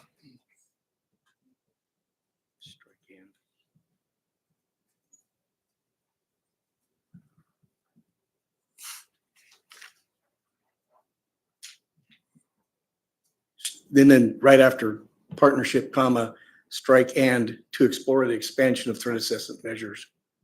Does that make more sense? I think, so what I'm trying to isolate is that segment, to create a public education campaign about gun safety, comma, with parental partnership, comma, and the next dot, and to explore the expansion of threat assessment measures. Does that make sense? That would be great. Thank you. So the amendment is now changed. Madam Clerk, did you get that? Through the chair, can you repeat that last part? Yes. Okay, so it's gonna say on line 1, about gun safety, comma, with parental partnership, comma, and to explore ... Clerk notes that she has the amendment. The amendment has been workshopped 3 times. We have the amendment before us. Is there any further discussion on the amendment? I am not hearing or seeing any. I'm going to go ahead again and ask for unanimous consent. Is there any objection to the adoption of the motion to amend? Hearing and seeing no objection to the motion, the amendment is adopted. Is there any further discussion on the motion to approve? Hearing and seeing no further discussion on the motion to approve, I would go ahead and ask again unanimous consent for the adoption of item 5C7 AR 2025-116 S1 as amended. Is there any objection? I'm hearing and seeing no objection. Therefore, AR 2025-116 S1 as amended has passed the body on a vote of 12-0. Now, a motion to postpone indefinitely is in order for the AO 2025-25 and the various other unadopted items. Motion to postpone indefinitely? I'm going to go ahead and let Ms. Bronga make it, if that's okay. Move to postpone indefinitely? Second. Moved by Ms. Bronga, seconded by Mr. Martinez. So any discussion? Hearing and seeing none, I'm going to go ahead and ask for unanimous consent. Is there any objection to the motion to postpone indefinitely AO 2025-25 and all the other unpassed items under item 5C? Hearing and seeing no objection, other than AR 2025-116 S is amended, that item has been postponed indefinitely. The S1 as amended, yeah. So, okay, next we have before us item, let me verify, 5D, I believe. So item 5D is AO 2025-28, an ordinance of the Anchorage Assembly amending Anchorage Municipal Code, section 8.25.070 to require the report of loss or stolen firearms within 48 hours of discovery, including a letter of support from Education Chair for the National Association for Advancement of Colored People Anchorage Branch for AO 2025 and 2028. The clerk's note is the intent of the sponsor to postpone this item indefinitely. What's the will of the body? Move to postpone indefinitely? Second. Moved by Ms. Bronga, seconded by Ms. Salatel.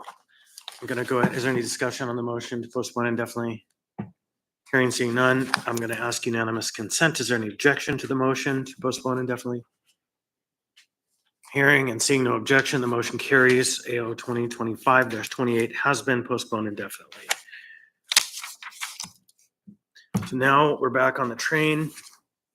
We're going to go ahead and take up item 5E, which is AO 2025-32, an ordinance authorizing retention of tax foreclosed parcels for public purposes legally described as Lot 53, Block 10, and Lot 23, Block 3, Laurel Acres Subdivision, PIDS 012-493-54 and 012-504-19. The public hearing on this item is now open. Anyone wish to be heard on this item? Anyone at all? Seeing hearing none, public hearing is now closed. What's the will of the body? Move to approve. Second. Moved by Ms. Salatel, seconded by Mr. Myers. Ms. Salatel? No. No comments. Anyone wish to speak to this item? Hearing and seeing none, I'm going to go ahead and ask unanimous consent. Is there any objection to the motion to approve? Hearing and seeing no objection, item 5E, AO 2025-32 has passed the body on a vote of 12-0. Next, we have item 5F.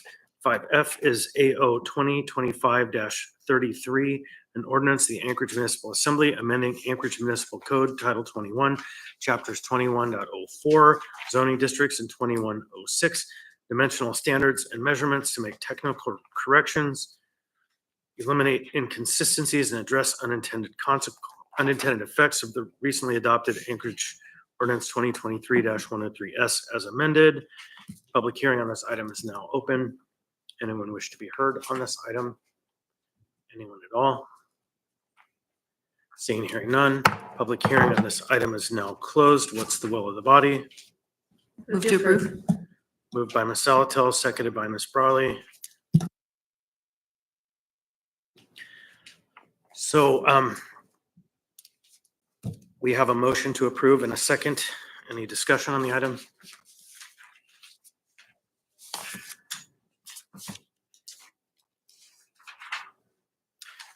Oh, there's also an S version with this item. Did we move the S version? It is only an S.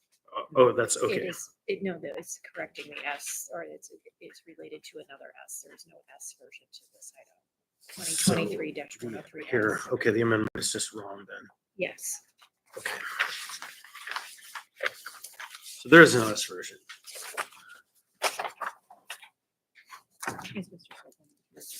Are there, I have two amendments before me.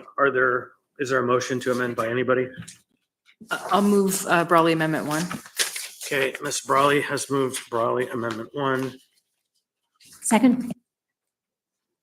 Brawley moves, Bronga seconds. Ms. Brawley. Yeah, thank you.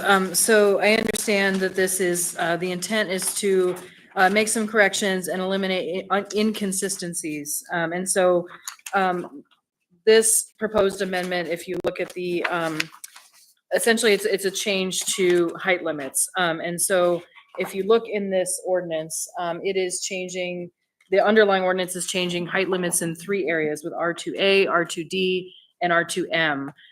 In both R2A and R2D, which are intended to be kind of lower intensity districts. All of these are really allow at least duplexes and some allow small multifamily. Or I think that maybe they all allow small multifamily. The idea is changing that height limit to 30 feet. If you look in the original version, it has a number of kind of conditions on, specifically in R2M, around that 30-foot requirement and keeps the 2.5 stories requirement just for that. So in terms of eliminating inconsistencies, this amendment does that. And the rationale is, and I know I've brought this up on the record before, for several years, the planning department has essentially gone back and forth, it seems, on whether to allow 30 feet height limits or not, and whether to remove or keep 2.5 stories as a height limit. I remember sitting in meetings in 2017, in 2018, discussing this with planning staff when I was at the Community Council's Land Use Committee, essentially giving us a rationale for why 2.5 stories is challenging. And I'm going to quote, this is from a presentation that was given in September 25th or 2018. I have a paper copy that's been on my desk for, I guess, 7 years. It says, the existing 2.5 story limitation makes it harder for larger lots in the R2M zone to fit the actual number of allowed housing units. My understanding of all of the work around the 3 and 4-plex ordinances was trying to solve dimensional standards problems like that. So this ordinance simply says, why not treat R2M the same that we are proposing to treat R2A and R2D, and remove all of the more complicated language around height and transition standards, again, with the idea that R2M is of these 3 zones, the most flexible zone. So that is what this amendment does. And that is why it is removing several lines of proposed code. Thank you. Mr. Johnson. Yeah, thank you. Just, I think 2 pretty straightforward questions, hopefully. Well, first, so we're taking out the 2.5 stories range, but the 30-foot height requirement would remain, correct? So that would be the height limitation in the R2M as well as the 2A and 2D? Yes, consistent with R2A and R2D. Okay, thanks. I feel like that makes sense to me. I'm wondering, is anyone from planning perhaps able to speak to why R2M was different as opposed to R2A and D? I mean, it seems there was a decision made to simplify it in these 2 sections, but not M, and I'm just wondering if there's something intentional about that I'm not picking up on.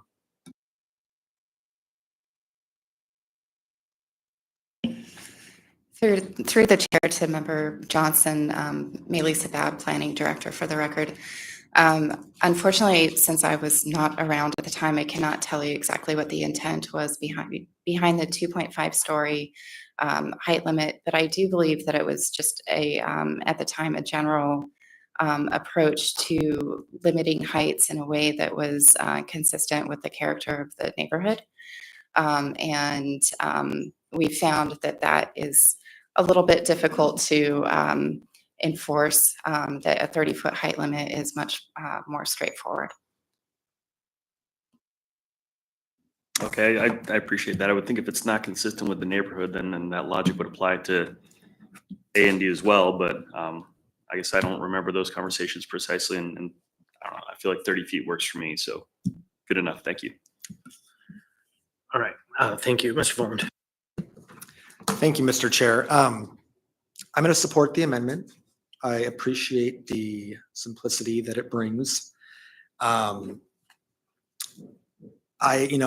guess I have a question for the planning department as well. So 2.5 stories. Do we have defined in code how tall a story is? Through the chair to Member Voland, no, we do not. So a story could be 10 feet, it could be 15 feet.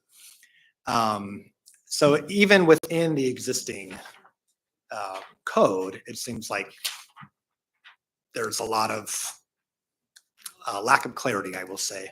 And that, I think it brings me to, so I also wasn't there for those conversations when the new version of Title 21 was adopted and 2.5 stories was put in there. If I suspected a desired outcome, it would be to not allow for triplexes. Because if you built 3 stories on top of each other, that could house 3 families. It's much harder to do that when you only have 2.5 stories. So there you lose a floor, potentially you lose the ability to house a family in R2M, which if we go back to our plans and we look at the definition and the types of housing that are called for in our 2040 land use plan, it makes it very clear that low-rise apartments, townhomes, there's a diversity of housing types that are called for in R2M. So Yeah, I think that this just makes a limit more clear. Also, is in alignment, I think, with the original legislation 2024-103 that triggered this cleanup ordinance. And often there are cleanup ordinances that have to follow just to make sure, references are cross-referenced appropriately and that the original intent is further clarified. So appreciate the department bringing this forward, making some of these corrections, and I also appreciate Member Brawley bringing forward this amendment. I will be supporting it. Thank you. Any further discussion on the amendment? Hearing and seeing no further discussion on the amendment by Ms. Brawley, I would go ahead and ask again unanimous consent. Is there any objection to the adoption of the amendment as proposed? I am hearing and seeing no objection, so the amendment is adopted. Next, in the queue, I have Ms. Salatel. Thank you. So I have a question to Mr. Solt, which is, are you planning to move your amendment? And if not, why not? I'm not, and the main reason being is that I feel it's a change that wasn't intended in the initial ordinance that was passed a while ago. Thank you. Okay. Can I ask a few more questions? You have the All floor. right. Has the planning department reviewed Solt's Amendment number 1? Do you think it's consistent with the cleanup you're doing in this AO? I think it could be considered consistent with the cleanup. Yes, that section of code actually does not do much of anything. It basically reiterates what's already in the dimensional table. And if asked about that amendment, we would have suggested to strike that entire section altogether. Sorry, can you say that very last part one more time? I didn't quite catch it all. If asked about the amendment, if it were to be brought forward, we would suggest to strike that entire section, that item. The particular piece that was amended in Solt's amendment. Sorry, let me look it up. Hold on just a second.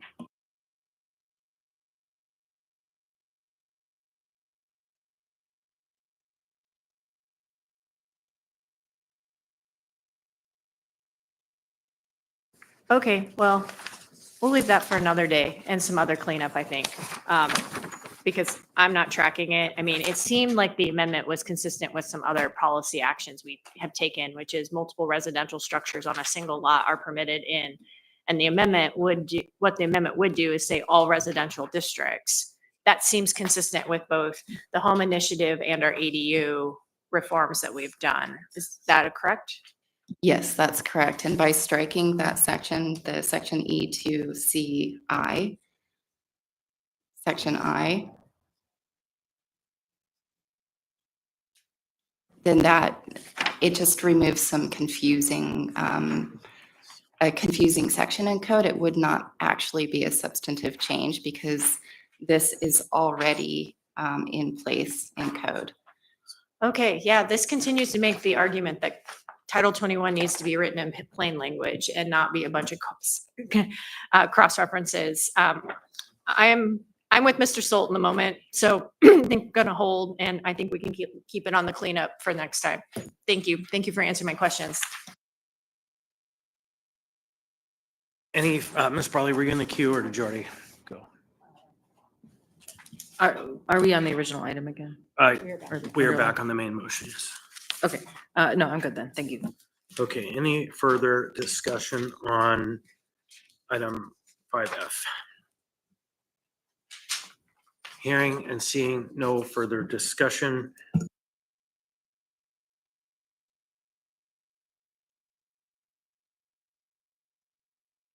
So I'm going to go ahead and ask for unanimous consent. Is there any objection to the adoption of AO 2025-33 as amended? I'm in hearing and seeing no objections, so on a vote of 12-0, AO 2025-33 as amended has passed the body. Next, we'll go ahead and take up item 5G. Item 5G is AO 2025-34, an ordinance approving proposed levy upon connection rate by the Anchorage Water and Wastewater Utility for submission to the Regulatory Commission of Alaska. Public hearing on this item is now open. Anyone wish to be heard on this item? Anyone at all? Seeing and hearing none, public hearing on this item is now closed. What's the will of the body? Move to approve. Second. Moved by Ms. Salatil, second by Mr. Johnson. Any discussion on this item?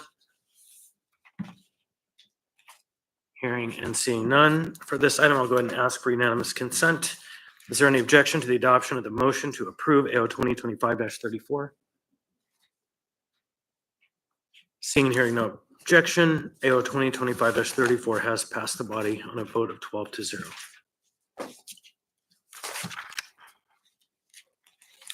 So I'm gonna go ahead and offer members, if they want 5 minutes to go to the bathroom, take care of business, we're gonna go ahead and take a quick break.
How close are we to getting back together? Who are we missing? Just start. Miss Brawley, They'll find their way. Mr. Martinez, we're gonna go ahead and dive back in. Next up on the agenda, we have AO 2025-35, an ordinance of the Anchorage Assembly repealing and reenacting Anchorage Municipal Code, Chapter 12.60, tax incentives for housing, and repealing Chapter 12.70, tax incentives for affordable and workforce housing. We also have item 5H2, which is AO 2025-35S, an ordinance of the Anchorage Assembly repealing and reenacting Anchorage Municipal Code, Chapter 1260, tax incentives for housing, and repealing Chapter 1270, tax incentives for affordable and workforce housing. Ms. Zalato. Thank you, Mr. Chair. Just procedurally, the intention of myself and the administration is to put substitute versions in and continue the public hearing today to accommodate those on the meeting of the 22nd of April.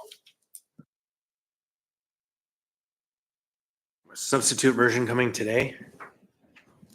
I'm aiming for the addendum, and I believe the administration is as well. Okay, so not today. Got it. Thank you. Okay, so the public hearing on this item is now open. Ms. Zalato? I guess, is anyone here to testify today? Does anyone feel burning fire to testify today? We will apparently have an S1 version coming and, so it might limit your ability to testify when the final version is before us. We're going to continue the public hearing. Go ahead. We'll get a mic for you. Come on forward, please. Jasmine, you have the clock. Welcome. Please state your name, what part of town you're from. You'll have 3 minutes. Hi, Tyler Robinson. I live in East Anchorage, work for Cook Inlet Housing Authority, do work all over town. I'm here to generally support the ordinance for tax abatement. I know that you all are still working on some things, but what I want to say is you will always be working on some things relative to this ordinance. So I just want to be here to testify in favor of the general effort to fix some of the tweaks, to make it simpler, to encourage more housing, and to effectively what you're doing here is helping to create a program within the municipality of Anchorage. And I think that's what I want to really focus on. We've had some situations in the past where some of these tools have actually expired without people knowing it because it wasn't sure where this should live within the municipality. So I really appreciate the mayor's office taking this on, and I encourage mayor and the administration to really look, where does this live? Where do these sorts of tools in our toolkit live long-term so that we can monitor them, we can manage them, we can offer tweaks to them, we can report on their effectiveness. If they're too liberal, we can restrict them. If they're not doing enough, we can offer more. So we have for years, I appreciate that the ordinance talks about a 2012 housing market analysis. I was here at that time. I remember that study clearly talking about a feasibility gap that we have when we talk about market rate housing, rental housing. And we have every report and every plan since then has sort of indicated that. And so what I want to say is I appreciate you all's willingness to do something about it. You're not going to get it perfect next Tuesday night or whenever you take action on it. That's okay. We have to do something. So thank you for your time. Before you go, Mr. Robinson, Ms. Zalato has a question. Yeah, thank you. Since you're here and I'm working on an amendment, I'm going to ask you a question. I am contemplating what it might take to make a tax abatement go for 5 stories or 4 stories over ground. That usually requires elevators, non-combustible construction, or heavy timber construction. I'm kind of in the an additional bonus of 8 years for a total of 30 years tax abatement. What's your impression of that? I appreciate Ms. Zalato through the chair. I can remember when the tax abatement came up in a previous assembly, and I can remember talking to Assemblymember Weddleton about where should that cutoff be? Should it be 5 units, 8 units, whatever? And I said, well, it actually has less to do with units than it does the actual building type. The building typology drives the cost. I guess all I would say to that is we build a certain type of housing, but we built most of the, or a good chunk of the multifamily housing we would never contemplate that style of development because it is even less feasible than the type of development that we do here today. So if your policy intent is I'm providing a greater incentive because I know that that type of construction is there's an even bigger gap, then I think that's a valid, I would echo that that's a valid rationale. Okay, great. That gives me a start. Appreciate it. Yep. Thank you. All right. Thank you. All right. And welcome. Please state your name, what part of town you're from. You'll have 3 minutes. I don't know if the mic is on. Make sure the green button, or press the There we go. Jason North, South Anchorage. Apologies for the misunderstanding just now. I'm in support of this. Think it's a great idea. I would offer a couple of suggestions. I feel like we're making some strange absolute and relative value statements. Support labor, think labor is great, but the idea that we would pay 5 years of tax abatement for one season's worth of that increment from between market and prevailing wage just doesn't seem like it should be. We're paying more for that than we are 25 years of affordable housing or 25 years of mixed use. So I would just ask that maybe you take another look at that, recalibrate if needed. I do think that with these increments above 15 years, none of them are actually increasing the supply of housing, which seems to be the underlying thought here. So what I might offer is a year per unit above 8 units that gets you up to 18 and 25 years. And the last is we did repeal parking minimums. And I thought that was a really good move because we recognize we overbuilt parking, but there really is no incentive to convert that parking to housing. And I think that that is something that could be really beneficial. Thank you for your time. Thank you. All right. Anyone else here today? I'm not seeing it, Ms. Alto. Thank you. Move to continue the public hearing to the meeting of April 22nd. Second. Motion to continue by Ms. Zalatel, seconded by Mr. Myers. Any discussion on the motion? Hearing and seeing no discussion, I'd like to ask unanimous consent. Is there any objection to the motion? Hearing and seeing no objection, AO 2025-35 is continued to the meeting of April 22nd. Next, we have before us item 5I. 5I is AO 2025-36, an ordinance of the Anchorage Municipal Assembly amending Anchorage Municipal Code, Chapter 21.05 to require conditional use approval for pawn shops and certain financial institutions to operate in certain residential and commercial zoning districts. It's not in the title.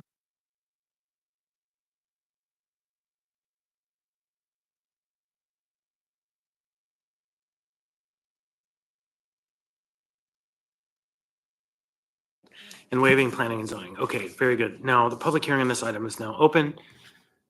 What is does anyone wish to be heard on this item? Please come forward. Anyone at all? Seeing and hearing none, public hearing on this item is now closed. What's the will of the body? Move to approve. Moved by Second. Ms. Zalatel, seconded by Ms. Brawley. Ms. Zalatel. Thank you. So I've been thinking about the issue of pawn shops and check cashing or payday loan operations for most of my time on the assembly, and it is really hard in local governments to limit the interest rate charged or the way in which these type of operations actually do their business. And one thing we do have is our land use.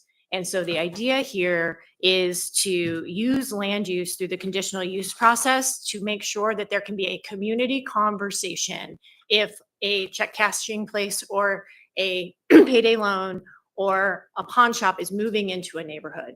It doesn't preclude it, but it spurs the community conversation and lets the community have input on the need for that service or the request maybe for a more traditional financial institution to move into that space. We know we have a hard time getting traditional financial institutions in place. And so what it does is, for me, this is an empowerment tool for communities that often have these, quite frankly, sometimes predatory operations show up in their neighborhoods without any say. So that is the intention. Again, it doesn't preclude it. Conditional use process would be notice, engagement, and ultimately it would go to the Planning and Zoning Commission to make the decision on whether or not to grant the conditional use permit. I would appreciate your support. Thank you. Ms. Bronga? So would the financial and a traditional financial institution require the same community involvement as the payday loan? I don't believe under the current land use that there is a restriction in the same way of where these could be. We've actually carved out a different definition under financial institution to include these operations, so they would be treated differently than. Mr. Martinez? Thank you, Chair. Member Zalto, can you give us a sense of the other use conditional approval in a similar way? And is it a helpful tool, or has it been used negatively in our community as well? So conditional use is definitely a robust public process. I think it's been used both ways. It has been used to block development as well as to bring development forward. I think if I'm remembering right, and I'm going to get these backwards, I know as soon as I say it, but marijuana and alcohol both have processes. And I think conditional use is with regard to one of them. Sorry, I'm like, my brain is blanking, but it is one where you could have a business come in, it's otherwise allowable, but there could be negative community impacts, or there could be community impacts. And so that's the conversation. That's how I want to use this tool, is because it is a pretty robust process. And it's not without effort and cost, but I think that is worthwhile because we have very few tools around this particular type of operation. So just to follow up, essentially, the functional impact would be if that payday loan spot on East 6th and Muldoon wasn't there and it wanted to come in, walk me through, they would run through the conditional use process, which would trigger the public engagement. Yes. Okay. Thank you. Ms. Brawley? Yeah, thank you. I support this ordinance, and yeah, a conditional use permit is not a no, it really is just extra steps. And I think to the point about alcohol and marijuana, we don't call them conditional use permits, we call them special land use permits, but they're essentially the same thing, to say if you're going to operate in the community in this location, there's extra and potential extra impacts that it goes through that process. So, and I'll also note, this is not something that's in the actual ordinance as a change. But for example, in the R3 zone, it says that a convenience store is conditional use versus permitted in R3A. I think the difference is one is a mixed use zone, so that's a commercial activity. But that's just another example where clearly at some point we have said putting a store in this neighborhood requires extra scrutiny. And that leads me to, separate from this ordinance, I think there is some value in looking back at the use table and kind of considering where things should be allowed by right or where they need extra process. So that's not today's project, but just to say, for example, maybe we do want to see more corner stores in neighborhoods. And so we should change that conditional use. Again, not this ordinance, but I am interested in the future in kind of stepping back and working with the planning department, looking at the use table more generally and kind of asking those questions. But in the meantime, I think I would say this is a good change, and again, would not stop a place from operating in a neighborhood or in a community, just requires additional scrutiny and process. Anyone else? Seeing, hearing nobody, then on this item, we will go ahead and I'll ask for unanimous consent. Then, is there any objection to the approval of this motion? It's the main motion. Hearing and seeing no objection, AO 2025-36 has been approved on a vote of 12-0. Next up, we have item 5J. Item 5J is AO 2025-37, an omnibus ordinance of the Anchorage Municipal Assembly, amending Anchorage Municipal Code, Title 7, purchasing and contracts and professional services to update definitions, clarify information, be reported to the Assembly when seeking required approvals, and subsequent to contract awards, and update competitive solicitation and Assembly approval thresholds and requirements, improve readability and adopt procedures related to grants, and repealing Anchorage Municipal Code of Regulation 7.70, regulations pertaining to grant proposals. Public hearing on this item is now open. Anyone wish to be heard on this item? Welcome. Please state your name, what part of town you're from. You'll have 3 minutes.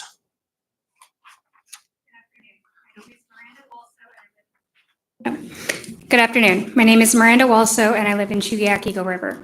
I support AO 202537 and appreciate the Assembly's work to modernize procurement practices.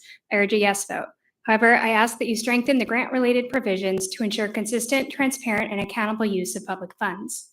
In 2024, the municipality distributed over $20 million in alcohol tax grants alone, more than the combined budgets for departments like Public Works, Internal Audit, the Mayor's Office, and Purchasing.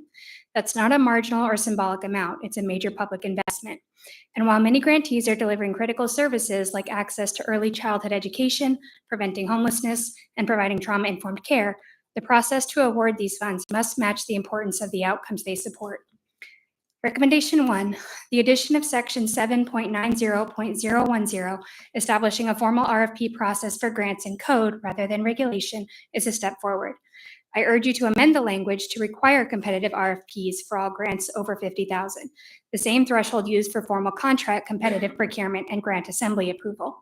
Aligning these rules reinforces the message that all major public spending deserves the same scrutiny, whether distributed as a contract or a grant. Recommendation 2, define acceptable alternatives to competitive grant awards under section 7.90.020. Currently, this provision allows alternative procedures based on what's considered to be in the best interest of the municipality, but lacks definitions or criteria for what that entails. Contrast this with contracts where sole source and open market exceptions are clearly laid out within Title VII. This gap invites inconsistent application and can erode public trust. Recommendation 3, add oversight provisions for grant amendments and multi-year awards. Contracts already require reapproval for funding and scope changes. Grants, by contrast, are often issued without binding deliverables or legal enforceability and rely more on trust and programmatic reporting. Because grants typically lack quantifiable performance clauses nor include recourse for non-performance, the front-end process and standards for issuing them should be especially rigorous. I'm not proposing added bureaucracy or roadblocks. I'm asking for consistency with existing procurement standards and safeguards appropriate for the scale and sensitivity of the funding spent. These changes wouldn't limit innovation, they would protect it by ensuring that all community organizations, not just those who are connected or well-established, have a fair opportunity to access and be aware of grant funding opportunities, and that all recipients are held to the same expectations. In a time of heightened public scrutiny where concerns over misuse of funds or political favoritism are growing, and when many critical public services are struggling to meet demand with limited resources, a more clearly defined and structured process for awarding and amending grants will benefit everyone, grantees, taxpayers, and the municipality alike. This will help ensure the Assembly's approach to public spending, especially on non-contractual awards, remains above approach and continues to serve our shared interest in fairness and fiscal responsibility. Thank you for your time and consideration. Question, Mr. Chair. Sorry, Miss, do you mind emailing us your comments? She did already. I did. Okay, I'll have to dig it up then. Thank you. All right. So anyone else from the public wish to be heard? Anyone at all? Seeing and hearing none, public hearing on this item is now closed. What's the will of the body? Move to approve. Second. Moved by Ms. Zalatal, seconded by Ms. Brawley. Ms. Zalatal. Thanks. So this has been a real collaborative effort with the Chief Administrative Officer, Purchasing Director, Claire from Legislative Services, myself, and Mr. Rivera. And what I really appreciated about this conversation isn't just the words on the page, but a lot of conversation from the Assembly's perspective on how pieces move and where we feel jammed up, or we think there can be clarity, as well as from purchasing and the administration's perspective about what makes things move smoothly through that side of the house. It's been a long time since we've had that kind of collaboration where we really want to make sure a piece of code is functional on for everyone involved. This does modernize the purchasing code. It brings things to a level, not quite up with inflation, but something that at least the 3 Assembly sponsors felt comfortable with. And I think it really will provide more clarity as we move forward in how we kind of the information we're receiving and how we get to the decisions that we make. Not too long ago, the purchasing code was really at the heart of a lot of angst and work slowdowns here in the municipality. And so I think this is one of those shared priorities, to steal a phrase from the mayor, of making sure we have good government. Thank you. Share a phrase. There's no stealing that one. We all co-own that. Anyone else wish to speak to this item? Ms. Braun. I just wonder, in light of what the speaker shared, is this particular, would that come into this if we were to hold off? Could we add an inclusion of a dollar amount that must go through the RFB process even for alcohol tax? Yes, it could be delayed, or what I think would be preferable to the people who spent the last many years, year and a half, 2 years working on this, is bring that back as a new project. Would be the proposal that I think the sponsors who have spent just endless time working with multiple administrations to get this here. So yes, it could be done. Yes, there will be debate against that idea for the purpose of, if you want it, let's bring it back as a separate item. So other members? Ms. Brawley. Yeah, thanks. And I don't have an intent to postpone this. Thank you for all the work on this. I know it's rewriting a whole section or a whole chapter is hard. And just two things I wanted to comment on. One is I appreciate the suggestion to have a low threshold or lower threshold for competitive grant awards.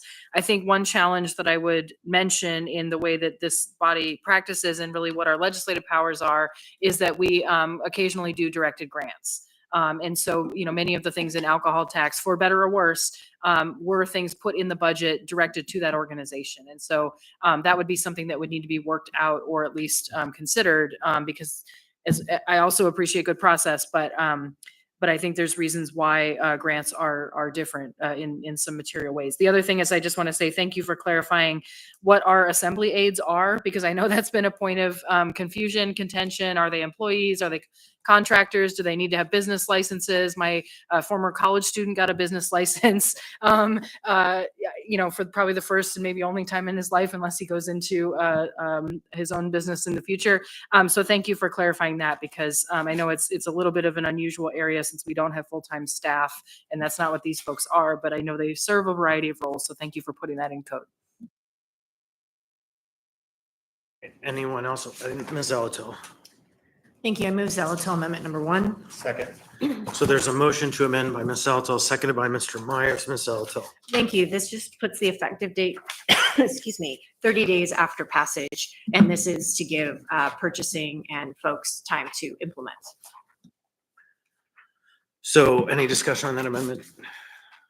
Hearing and seeing no discussion, I'm going to go ahead and ask for unanimous consent on the amendment. Is there any objection? Hearing and seeing no objection, the amendment is adopted. Any further discussion on the ordinance? Hearing and seeing none, I'm going to go ahead and ask for unanimous consent on the adoption of the motion. Motion is to approve AO 2025-37 as amended. Is there any objection? Hearing and seeing no objection, AO 2025-37 as amended has passed the body on a vote of 12-0. Next, we have item 5K. Item 5K is AO 2025-42, an ordinance of the Anchorage Municipal Assembly, amending Anchorage Municipal Code, Chapter 12.05, to permit the Finance Department to not display or make searchable a property owner's name if the owner requests such limitation. There's also a substitute version, which I'm reading now. S version is AO 2025-42S, an ordinance of the Anchorage Municipal Assembly, amending Anchorage Municipal Code, Chapter 12.05, to permit the Finance Department to not display or make searchable a property owner's name if the owner requests such limitation. Public hearing on this item is now open. Anyone wish to be heard on this item? Anyone at all? Seeing and hearing none, public hearing on this item is now closed. What's the will of the body? Move to approve the S version? Second. Motion to approve the S version by Mr. Littlefield, seconded by Ms. Brawley. Mr. Littlefield, want to speak to it? I do. Thank you, Chair. A couple months ago, I had an individual come up to me. He was a first responder, and he asked if there was any way that they could protect his family from a searchable database, which the MOA has. From that point, I was a little lost that we didn't have that accessible to those first responders. So working with our wonderful legal staff over there, we found that there is an AO out there that protects the victims of sexual abuse. That kind of falls right in line with what we want to do here. Our first responders are out there taking care of us. They're in harm's way. They're put in certain circumstances where they really need the protection of this database search. I feel that it is in our best interest to protect those that protect us, giving them the option, and I reiterate, it's an option, for the peace of mind for themselves and their families. Granted, it's not for every one of these first responders out there, and a lot of them won't participate, but I really think that it's a really good deterrent step that they should have at their disposal. And I would ask my colleagues to support this AO.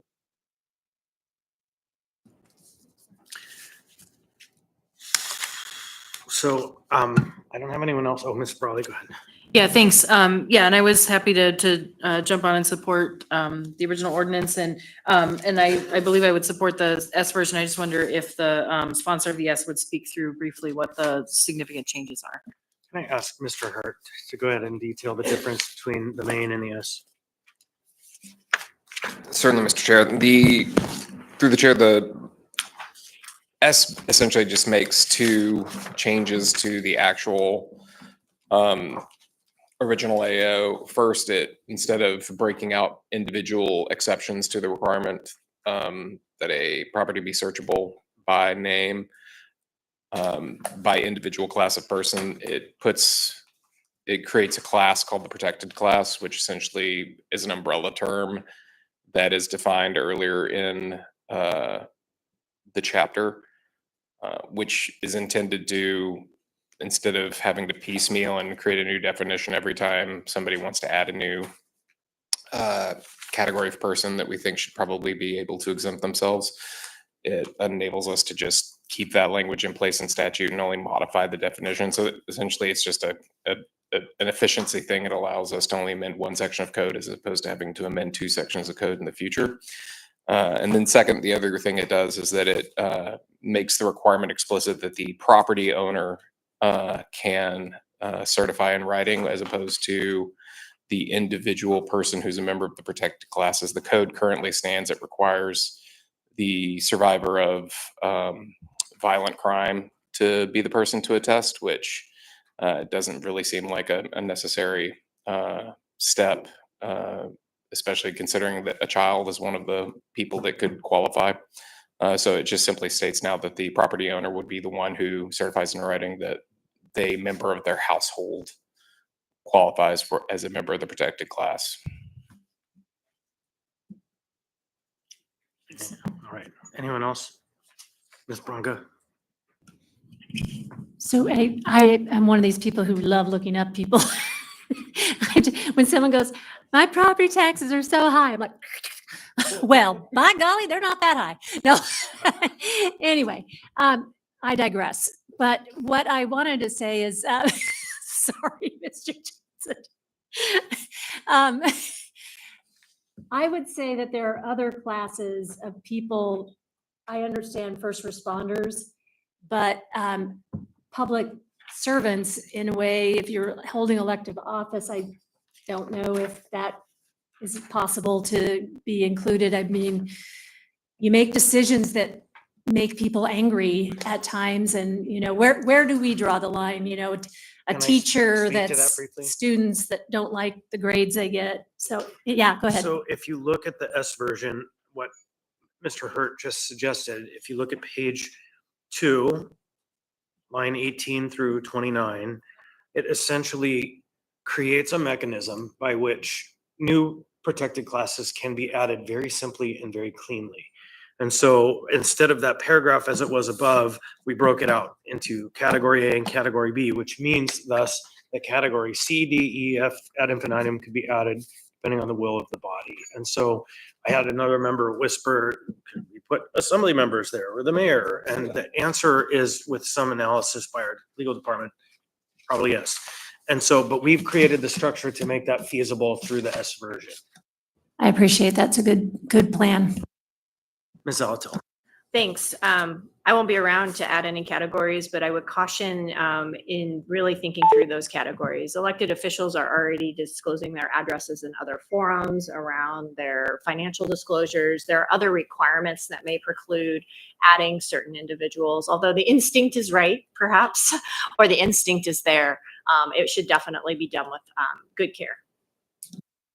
And I said with counsel, because you never know until the attorneys have really looked at it, whether or not it's a valid inclusion. So, but yes, we put the framework together. Anyone else on this item? I think Mr. Littlefield, you heard a whisper from over here that said this is an elegant solution to a proposal that came before us a few years ago. And so this takes it to the next level. With that, then, if there's no further discussion, I would like to ask members unanimous consent. Is there any objection to the adoption of the motion to approve AO 2025-42S?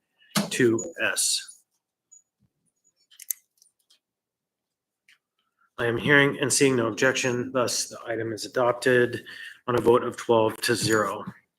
Next, we have item 5L, which is AO 2025-44, an ordinance of the Anchorage Municipal Assembly amending Anchorage Municipal Code, section 21.01.080, to adopt the Municipality of Anchorage long-range transportation strategy as an element of the comprehensive plan of Cleveland planning and zoning. The public hearing on this item is now open. Anyone wish to be heard on this item? Welcome. Please state your name, what part of town you're from. You'll have 3 minutes. Yeah, thank you. Jason Norris from South Anchorage. In support of this. I think it takes some really good steps to address. Oh, it is on. Yeah. I think it takes some really good steps to address the problems that we've been seeing as of late. I know that the Assembly had taken up a resolution on pedestrian safety, and we're trying to address that through a number of means. I think establishing a modal hierarchy is a really good first step in getting after this problem.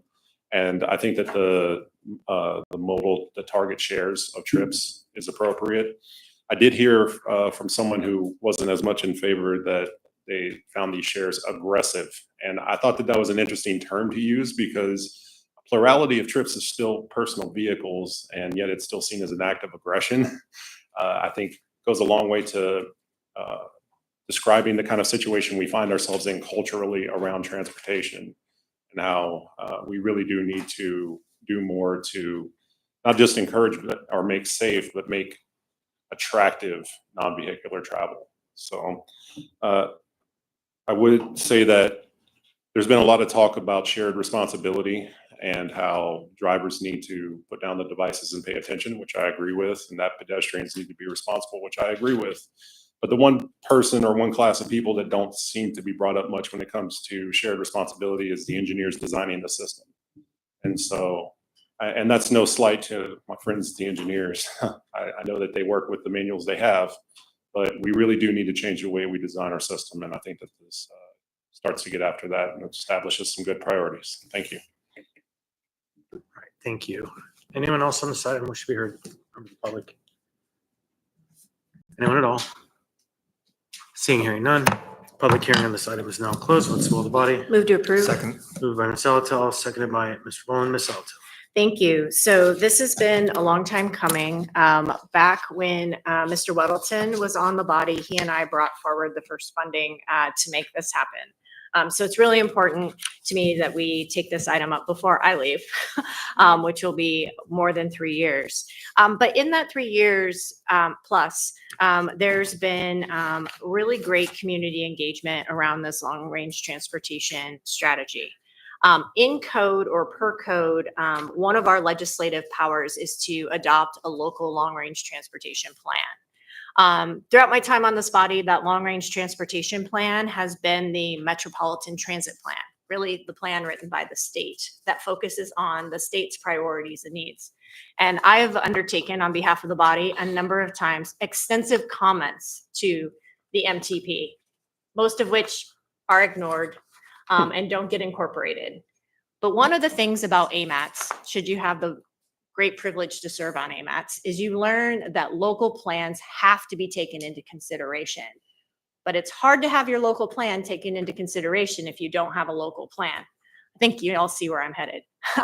So this is called a long-range transportation strategy. I think in the future, it should probably be named to the long-range transportation plan. But right now it is a strategy because it is goals and objectives, but it doesn't necessarily have a bunch of action items. So I'm willing, it's a step in the right direction. And I think that's really important.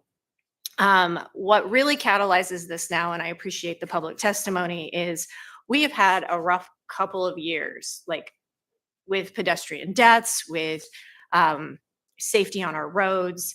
And I think that it is time to get serious about that. I think a couple of ways to get serious about that is local planning and efforts and making sure these plans are considered. We're about to undertake a targeted comprehensive plan review, and having this be our transportation strategy in that targeted plan review, I think is very important. I think it's really important to set things like mode share goals to talk about what are we encouraging? How are we making investments to further those goals? Are we investing enough in our public transit system? Are we making sure that when we build roads that pedestrian or multi-use pathways aren't just amenities? They're actually integrated pieces because it fits with our strategy. So I want to give thanks to the planning department for getting this through, and to Mr. Downey for making sure it didn't fall too far off the radar. It's really important that we take responsibility and do our own transportation planning. Anchorage is a complex transportation network because of the intersection of so many state roads, local roads, and frankly, not quite fully developed roads. So I would really appreciate your support for this. I have a cleanup amendment. I'll go ahead and move Zalatel Amendment number 1. Second. A motion to amend by Ms. Zalatel, seconded by Mr. Boland. Ms. Zalatel. Thank you. This is kind of a typical amendment that we can clean up any Scrivener's errors, typographical or grammatical conforming amendments can be made. As we did with another plan, the idea is that the changes will be in a separate document listed, and then those changes will come back by informational memorandum to the assembly, just so that you can check off that nothing got changed that wasn't supposed to get changed. It was truly administrative work. Thank you. Any further discussion on the amendment? Hearing and seeing none, I'm going to go ahead and ask for unanimous consent. Is there any objection to the amendment being adopted? Hearing and seeing no objections, the item is amended. Next, I have Mr. Boland in the queue. Thank you, Mr. Chair. Well, I certainly share Member Zalatel's enthusiasm over this plan. And for me, it sort of feels like a full circle moment too. I think in my first budget cycle, Member Zalatel and I moved an amendment at the request of the planning department that then got broken apart into 2 separate studies, one on best practices in snow removal, parking management, and right-of-way management. That is still underway. And the other piece was this, the long-range transportation strategy.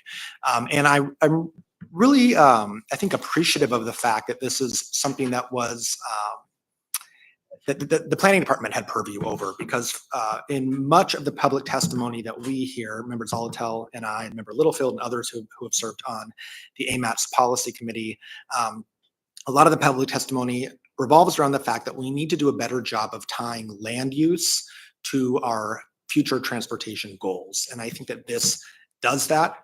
I also think that the strategy, it embraces a willingness to be innovative. And I also appreciate the efforts that were made on the front end to bring in a diverse roster of perspectives and demographics to this plan, including facilitating my request to have some folks from Mountain View included in this planning process. So bringing in some new, fresh voices and fresh perspective, I just want to voice my appreciation for that. And so, yeah, I will be supporting this strategy, and I think it will be a very helpful tool for myself and other AMATS policymakers or any assembly members who are interested in transportation and transit and infrastructure. Just a good guide for some of our decision making. Thank you, Mr. Chair. All right, next I have Mr. Salt. Thank you, Chair. I'd just like to move Holt Johnson Amendment number 3. Second. So there is a motion to amend by Mr. Salt, seconded by Mr. Johnson. Mr. Salt. Thank you, Chair. So what this amendment does is it brings back in the 2010 Hillside District Plan into the table referenced,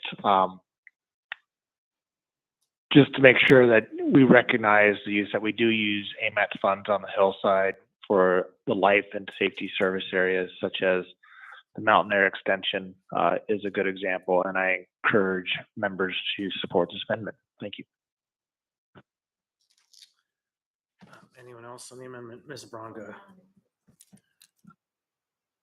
So I don't see anyone, but I have a few questions. So to the sponsors, in particular, it's on the last page, or no, second to the last page of the packet before number 4, 9D and 9E. What do those mean?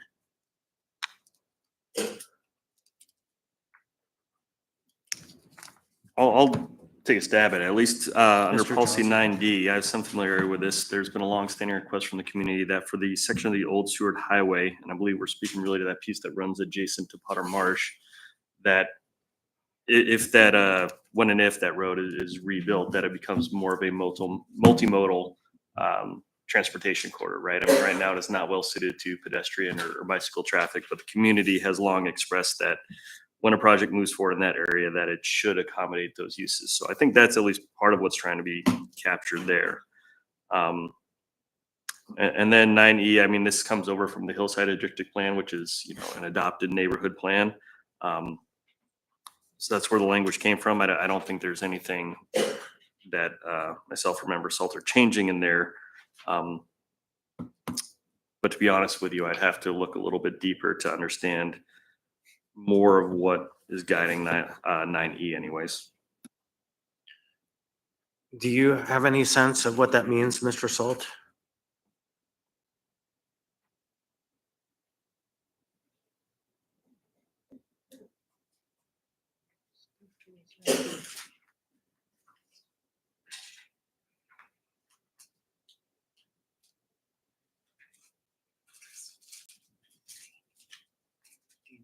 Mr. Gates, did you have your hand up?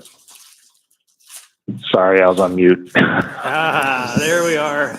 Sorry, Mr. Salt, go ahead. First one. Yeah, so I think 9E is, appreciate it. 9E is around, if we expand things like ARTSA or other entities on the hillside, that we avoid projects that would increase problems on substandard parts of existing road systems. So a good example of that is, actually, there was a real good one in Girdwood, but like Birch Road, there's a project out there that basically redoes Birch Road. And because of the way that road was designed, it's over like $1 million a mile for that project. So we would not want to kind of relive or recreate the sins of the past and hold some of these roads to standards that don't fit the hillside characteristic, because it'll be cost prohibitive. Thank you. So just like a more refined question, is there a project to develop a hillside road management entity? Is there such one existing, if not intended to design it? Or what is that? Right? What are we talking about here? And so, but Meg might have an approach or an answer to my general question. I'm just confused. So Ms. Elton. Yeah, so where this goes in, this amendment goes in the plan is Exhibit A. Exhibit A is a historical recitation of what are in these plans. It is not a commitment or an otherwise prioritization of particular projects. It just calls out what's been in the plans that have historically been adopted as part of the comp plan, because this is all about the intersection of transportation and the land use plans. So if these things are all related to transportation and in the Hillside 2010 Hillside District Plan, they can be referenced because it's just the history that then leads into chapter 2, which starts to go into the strategies and the implementation areas. All right, it's confusing a bit to be taking a vote on an entity, the establishment of an entity that I don't know exists or does exist since 2010. I'm okay with it in the context of the historic intersection between the various plans. That's not a problem. I just feel like there's a language gap between then and now. Something is missing. So, Mr. Gates, did you have something to add? Well, I was just gonna put it in context, like as a member of Vice Chair Zalato did. There's page 5 through 9 of that exhibit that just lists for over the past 40 years land use plans adopted, and those excerpts that listed that you've asked about are just pieces of that plan that relate to transportation, and so it's already adopted. That's from 2010, 22. It's just quoting from it, really. All right. All right. Fine. Anyone else on the amendment? Ms. Brawley. Yeah, thanks. And I appreciate the explanation. And I do see, I was looking back through that list of plans. I mean, certainly the Hillside District Plan was adopted, is part of our, is an element of our comprehensive plan. So it makes sense to include it here. I will note also, I was just flipping through most of the policies and strategies and objectives. There's kind of different terms being used per plan. All of them are really kind of above the level of an individual road project or intersection or trail. For the most part, I did see reference to the coastal trail. I saw reference to the Seward Glen Highway connection, but generally speaking, not kind of specific roads. Not to say that those plans don't speak to more specific areas, but I guess I'm going to move to amend the amendment to strike policy 9D, not because I understand that's in the plan. I'm just trying to be consistent because we're not replicating every aspect of every plan. And as I said, there's a couple other examples. So I just want to have a discussion about whether we should put individual examples in this plan or not. Second. Motion to amend by Ms. Brawley, seconded by Ms. Zalatel. Ms. Brawley. Yeah, sorry, I jumped right to description. So that was what I was going to say. Thanks. Chair, Mr. Salt. would it be easier if the mover and seconder agreed? I think,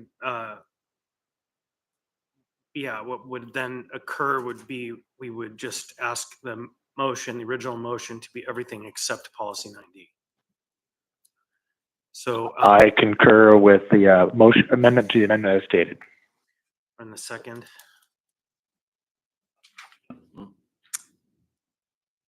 I'll concur. All right, so Madam Clerk, then the amendment would be everything contained in the drafted amendment number 3, barring policy 9D. And I'll briefly speak to that. I think that was kind of the gist of my question. It's like, by putting these in here, one, does it grant them special consideration because they're specifically called out, separate from the plan itself, which is called out?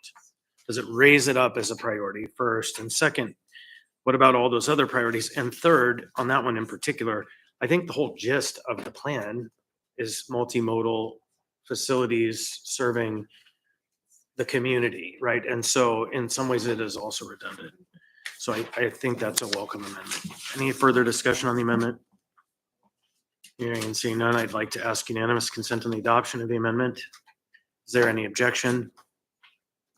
Hearing and seeing no objection, that amendment is adopted. Any other amendments?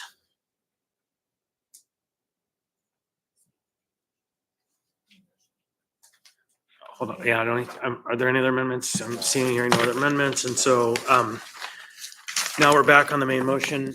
Ms. Bonga, did you want to queue? Thank you. I was looking at page 11, the goal to maintain exist transportation infrastructure. And I don't specifically see the repair of pavement problems.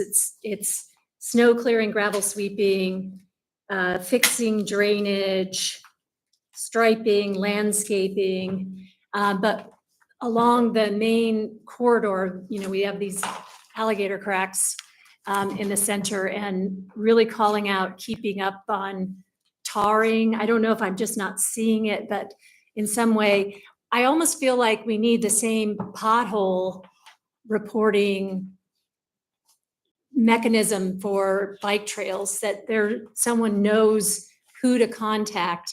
You just get in there and click, and put the coordinates of where this big crack is, or where there's a tree in the trail. So that's one thing I noticed. And then the other thing is, it's further down, and this looks like it's just a worksheet. So let me just find the page. Page 22, treat resolving path conflicts as priority. And it says, Zach, what do we mean by this? And maybe maybe I'm looking at an old page, and there's a newer one because I've done that once already today, but I'm wondering what that does mean. And then the last thing that I wanted to say on that is the striping. And that's the third thing on page 20, or the fourth thing. I really hope that we can get to some of that striping this summer. That horrible e-bike accident was from someone not being on the right side of the trail. And I think we can solve some of those conflicts by making sure that corners for sure are striped. Thanks. Okay, Mr. Vaughn next. Thank you, Mr. Chair.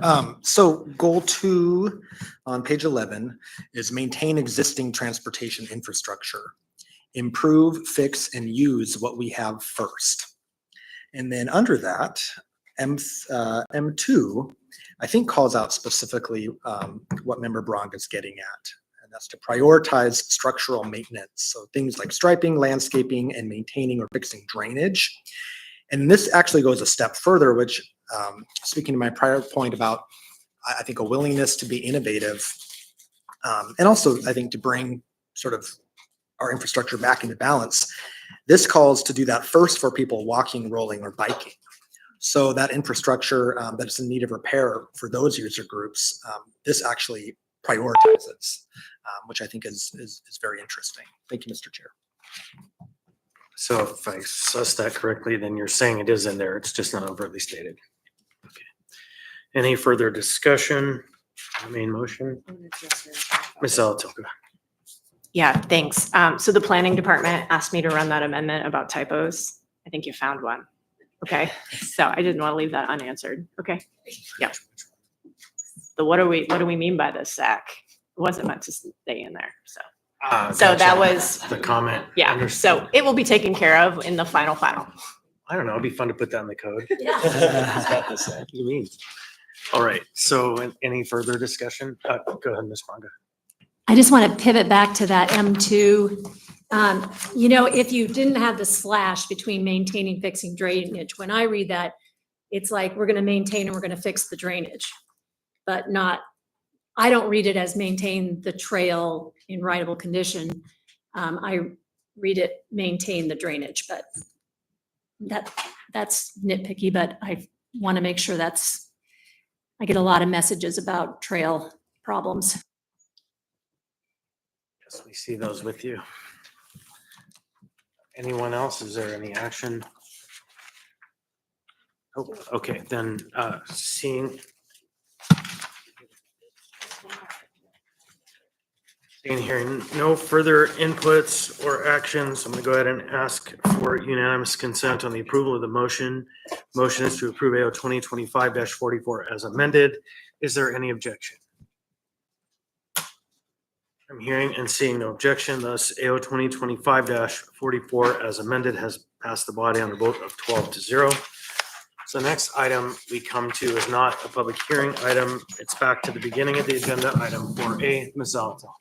Thank you, Mr. Chair. This item is a continued item from a previous meeting where you found that I had a conflict of interest, so I would ask to be excused.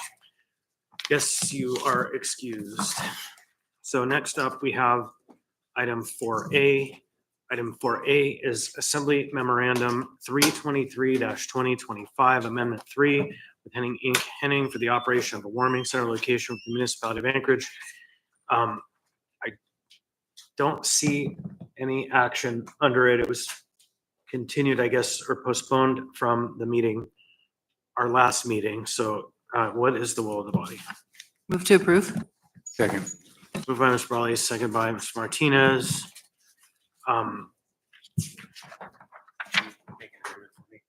Yes. Substantively to require the contractor to utilize HMIS. I'm going to say that. Before that, though, we're going to go ahead and lay on the table. I'll read for you AIM unnumbered 2025 Mayor's Office, 2024 to 2025 Warming Center Operations Update. And we'll direct the clerk, please correct the scrivener's error in the title, or excuse me, in the subject of the memo. Operations just misspelled. Right. Yep. And so we'll just make sure that gets into the final record. And so Mr. Voland. Okay, so I'm going to move an amendment. So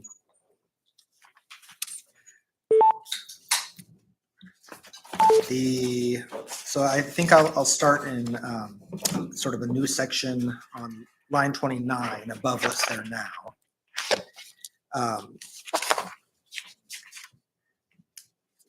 That extension of the contract, and I'm open to language suggestions, but extension of the contract is contingent upon the contractor utilizing HMIS data. What do you want? Utilizing HMIS. Utilizing Participating HMIS. in HMIS. Okay. The contractor participating in HMIS.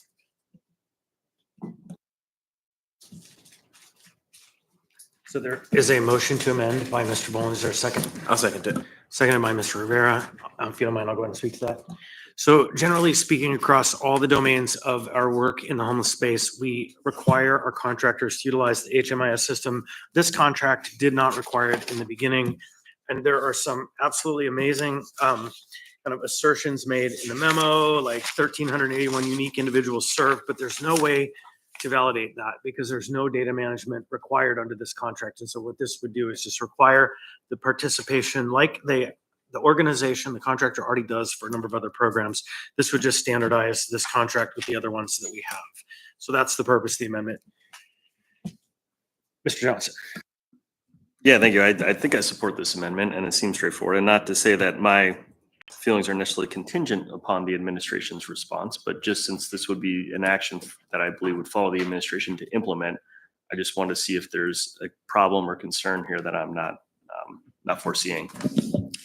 Due to Chair to Member Johnson, I've talked with our real subject matter experts on this issue, and they've informed me that it's fine, it's doable for this requirement to be added to the contract. Okay, great, thank you. And Mr. Bond? No. Oh, no. Okay. Anyone else?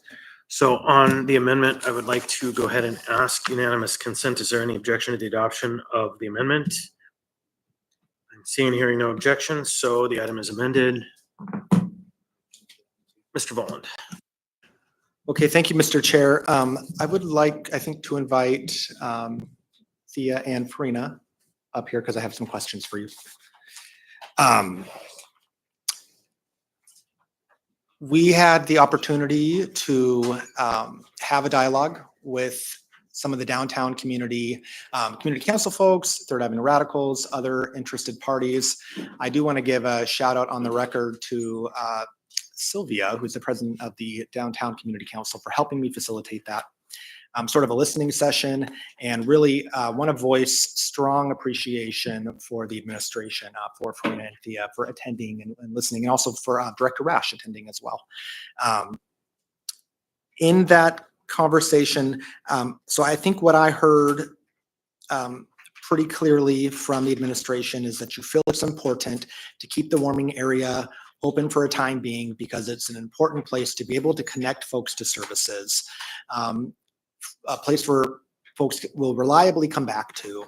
And we have some funding that's coming in to help assist folks with housing. And you feel like that's sort of the most streamlined way to move folks into housing with that funding is to have the interface at the warming area. And so I kind of want to get to a yes on this. because I want to make that easy. I do have, I think, a couple questions and then maybe a couple concerns. One of the things that we talked about in the meeting was what could we do to mitigate some of the public safety issues within the perimeter of the warming area? Because the contractor, they're sort of responsible for what happens on premise, not around the premises. So wondering if maybe you had the opportunity to chat with APD or other entities about what could be done. I guess that'll be question number one.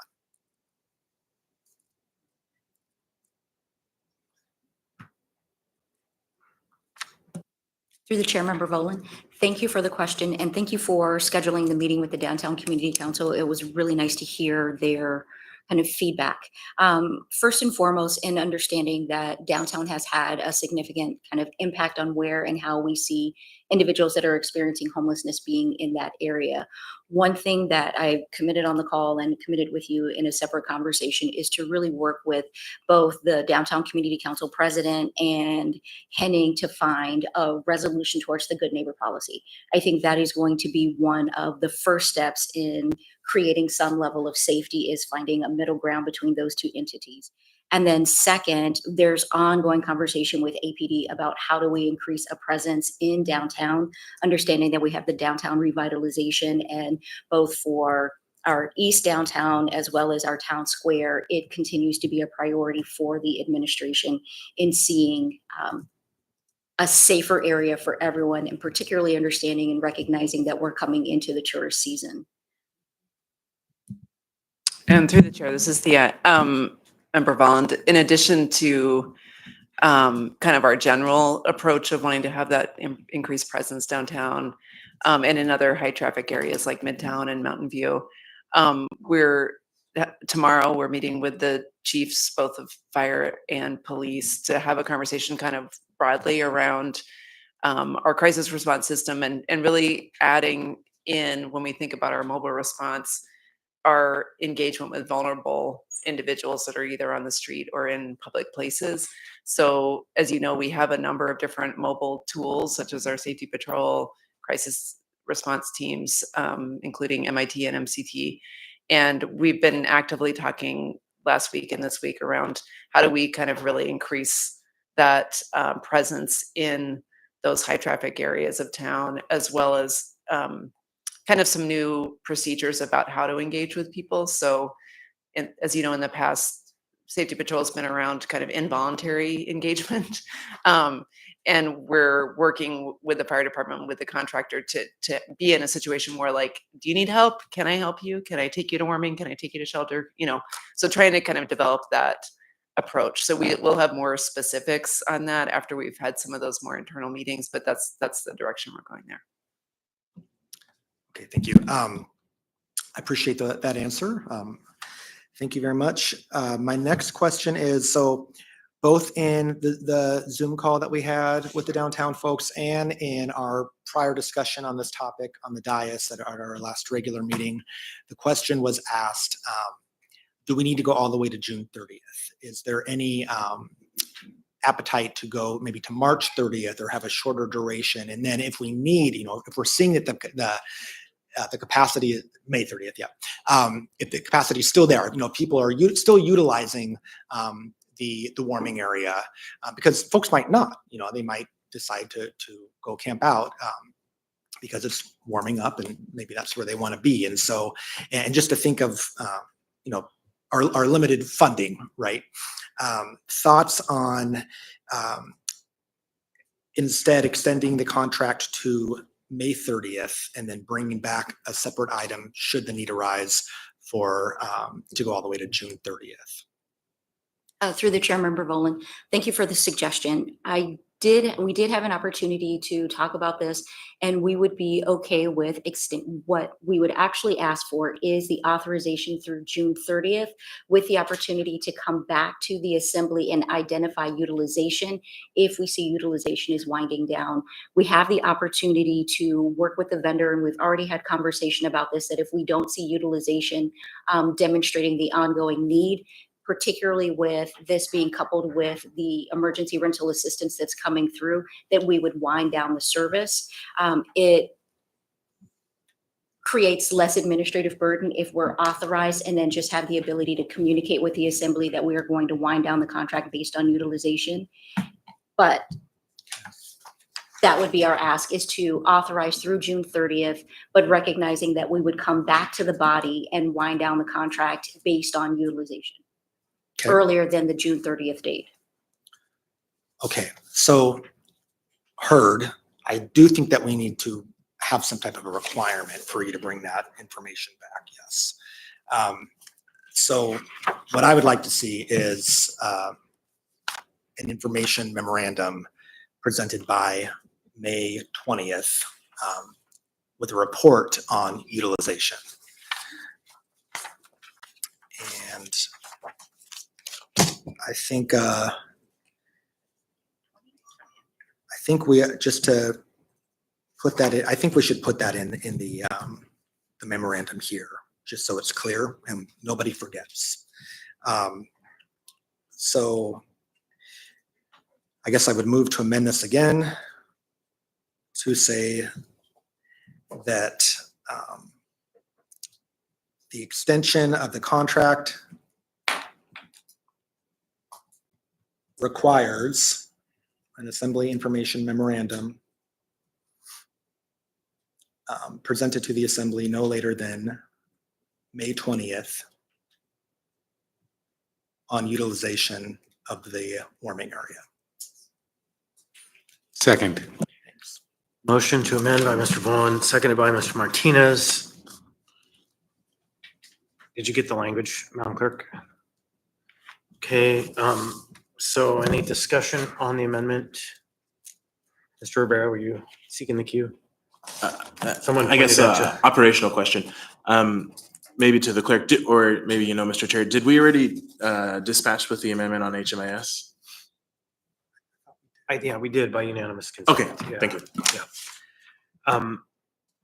So I'm going to speak on the amendment. I support it. The real question I want to make sure we have answered here on the record is what I think you just said. And I want to make sure it is accurate that the extensions that are going to be offered are going to be, it's authorized through June 30, but you'll extend it through end of May. And at the May 20th period, we'll review utilization, and then you will make the decision, if warranted, to extend for that last 30 days or 15 days, however you want to do it, right? Is that a fair statement? To the chair, that is correct. Okay. Mr. Rivera. Yeah, thanks. Yeah, I appreciate diving into this. So, and I appreciate you're saying it's a fair statement. Does the contract allow this to happen? Because we can say our intent all we want, but unless the contract actually says, yo, you municipality, you can turn this off when you want, then our intent is somewhat meaningless. So please confirm that the contract actually allows us to do this.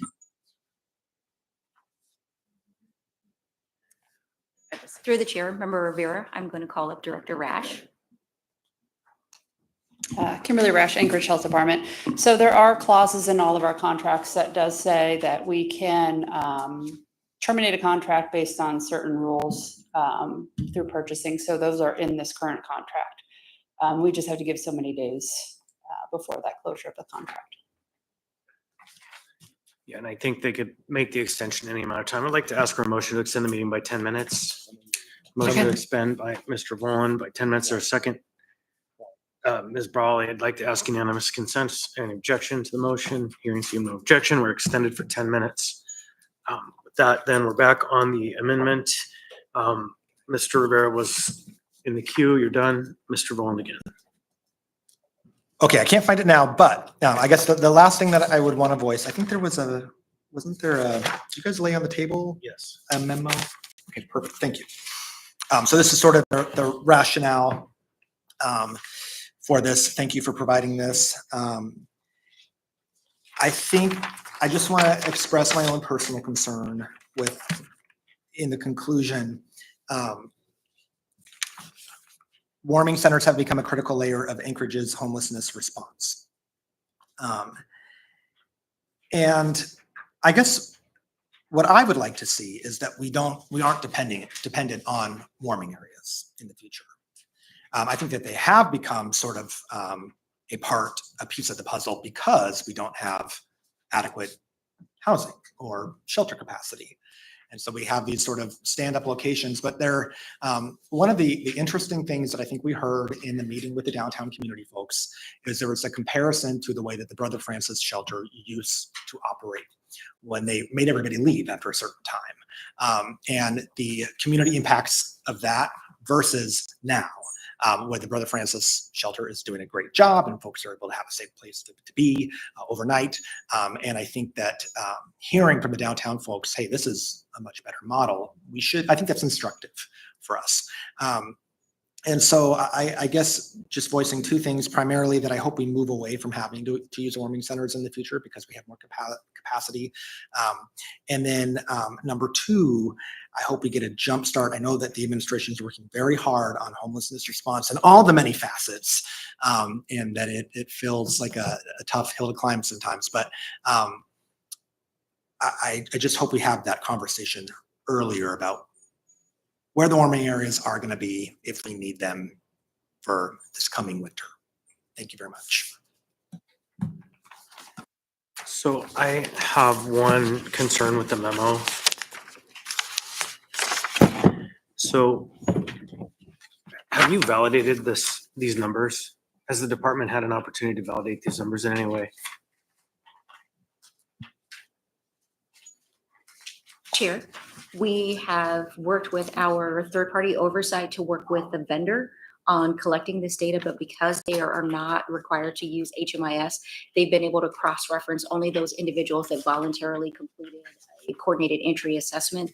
So of the numbers, we have about 450 plus individuals that were cross-referenced into the HMIS system. Right. And so what this memo reads like is that these are your numbers. These are the department's numbers. They don't read like these are unaudited numbers submitted by the vendor, you know. And so I find that the number 1381 unique individuals just stretches the veil of credibility to a very thin point. I'm not going to say too breaking, but I just think that by this coming from the department in the form that it's in, it is an assertion by the department that these numbers are factually correct. And so I have some concern with that, only because I think that before I would assert numbers like this, I would want some auditing procedure established to make sure, because, you know, while we're not paying on utilization per se per unit per capita, we're paying as a whole, it's hard to narrow in. And I understand and I agree, and I'm grateful that the members and the administration agreed. The main issue is this: a lot of people in this room, they don't have lived experience. They have not faced adversity at the level of survival. And so the best way to describe it to people that don't understand it is, say you're military, you're deployed to a foreign country, you're on a forward operating base, they're getting bombed every single day. Your supply line is cut. And then after a period of time, your perimeter is getting breached day after day after day. And things are coming at you at all times, all hours. And it hits you and it hits you again. And then people start stealing your stuff on the way out. And so you're fighting a constant battle. And then, you know, maybe get an airdrop or two with the providers to show up in every couple of days. But it's a bit, you know, sort of like safari or a tourist season where you never depend on it. And the PTSD just racks up and up and up. And so the general point of this nature is that you're dealing with broken people, and people that are broken and been out there so long, they turn into a feral state. Some turn to drugs, some just don't mentally come back. It's the same thing with Vietnam and other things as well. And so if you're trying to target people that are in a warming shelter, they have years of pent up things. And if you're providing short-term rental assistance, maybe say it's 2 months, 3 months, 4 months, they're dealing with things that they've had build up for a period of time. And it's not going to be very easy for people to acclimate and reintegrate back into society based on what's there. So it's one of these things where it's maybe a good idea on paper, but when you're starting to deal with people, they have issues. The other things that, you know, I might talk about in the 42 seconds that I have left. So obviously, people are outside. They're going to be outside for part of the summer. HMIS, when I left Coalition, I came to the conclusion it's about data collection to get the grant funds, to pay the salaries in the Warm Office, And a few lucky people get help along the way. I was one of those people, but the vast majority don't. And so after a period of time that they keep on checking in on a wait list, some just stop coming up to the table because they lose hope and they don't think that they're going to get it. So the numbers are higher. And aside from that, I hope the Muni tries to help people that are outside this summer because there are going to be a lot of people outside. Thank you very much. Thank you. Any other member of the public wish to be heard? Anyone at all? All right, we'll now move on to assembly member comments. We have about 2 minutes. Mr. Martinez? No additional comments. Mr. Rivera? No comment. Mr. Littlefield? No comments. Ms. Bonga? Thank you, Chair. First off, I want to thank everyone for passing AR 2025-116 S1 with amendments. And I failed to thank members Zolotel for the help she did for leading me to how to move forward. I also wanted to call out at our last meeting, we did Education Sharing Day, and it was lovely. Talked about a rabbi that had done much for education, and I wanted to shout out Mahmoud Darwish today, a Palestinian poet and author. He has passed out 3,000 scholarships, and the motto of his center is "Education is sacred." And they realize in Palestine that it's a gift that cannot be confiscated, demolished, or occupied. Thanks. Thank you. And Ms. Brawley? See you tomorrow. Thanks. Mr. Johnson? No comments, thank you. Mr. Boland? No comments, thank you. Mr. Myers? No additional comments. On the phone, Mr. Salt? On the phone, Mr. Presverdia? Nothing for me. I'm good. Thank you. No comments. Thank you, Chair. Thank you. And I'll just say marathon work. We got through a ton of work. We have another marathon agenda on the 22nd. It will be somewhat divided between two assemblies, but there will be a lot of work to get done before certification. So let's keep the pace. And in light of the Education and Sharing Day, I will just say to those of you who practice, it's happy Passover. We're in the middle of it. And that's what the rabbi was essentially kind of celebrating. And with that, we will stand adjourned. Congratulations, everyone.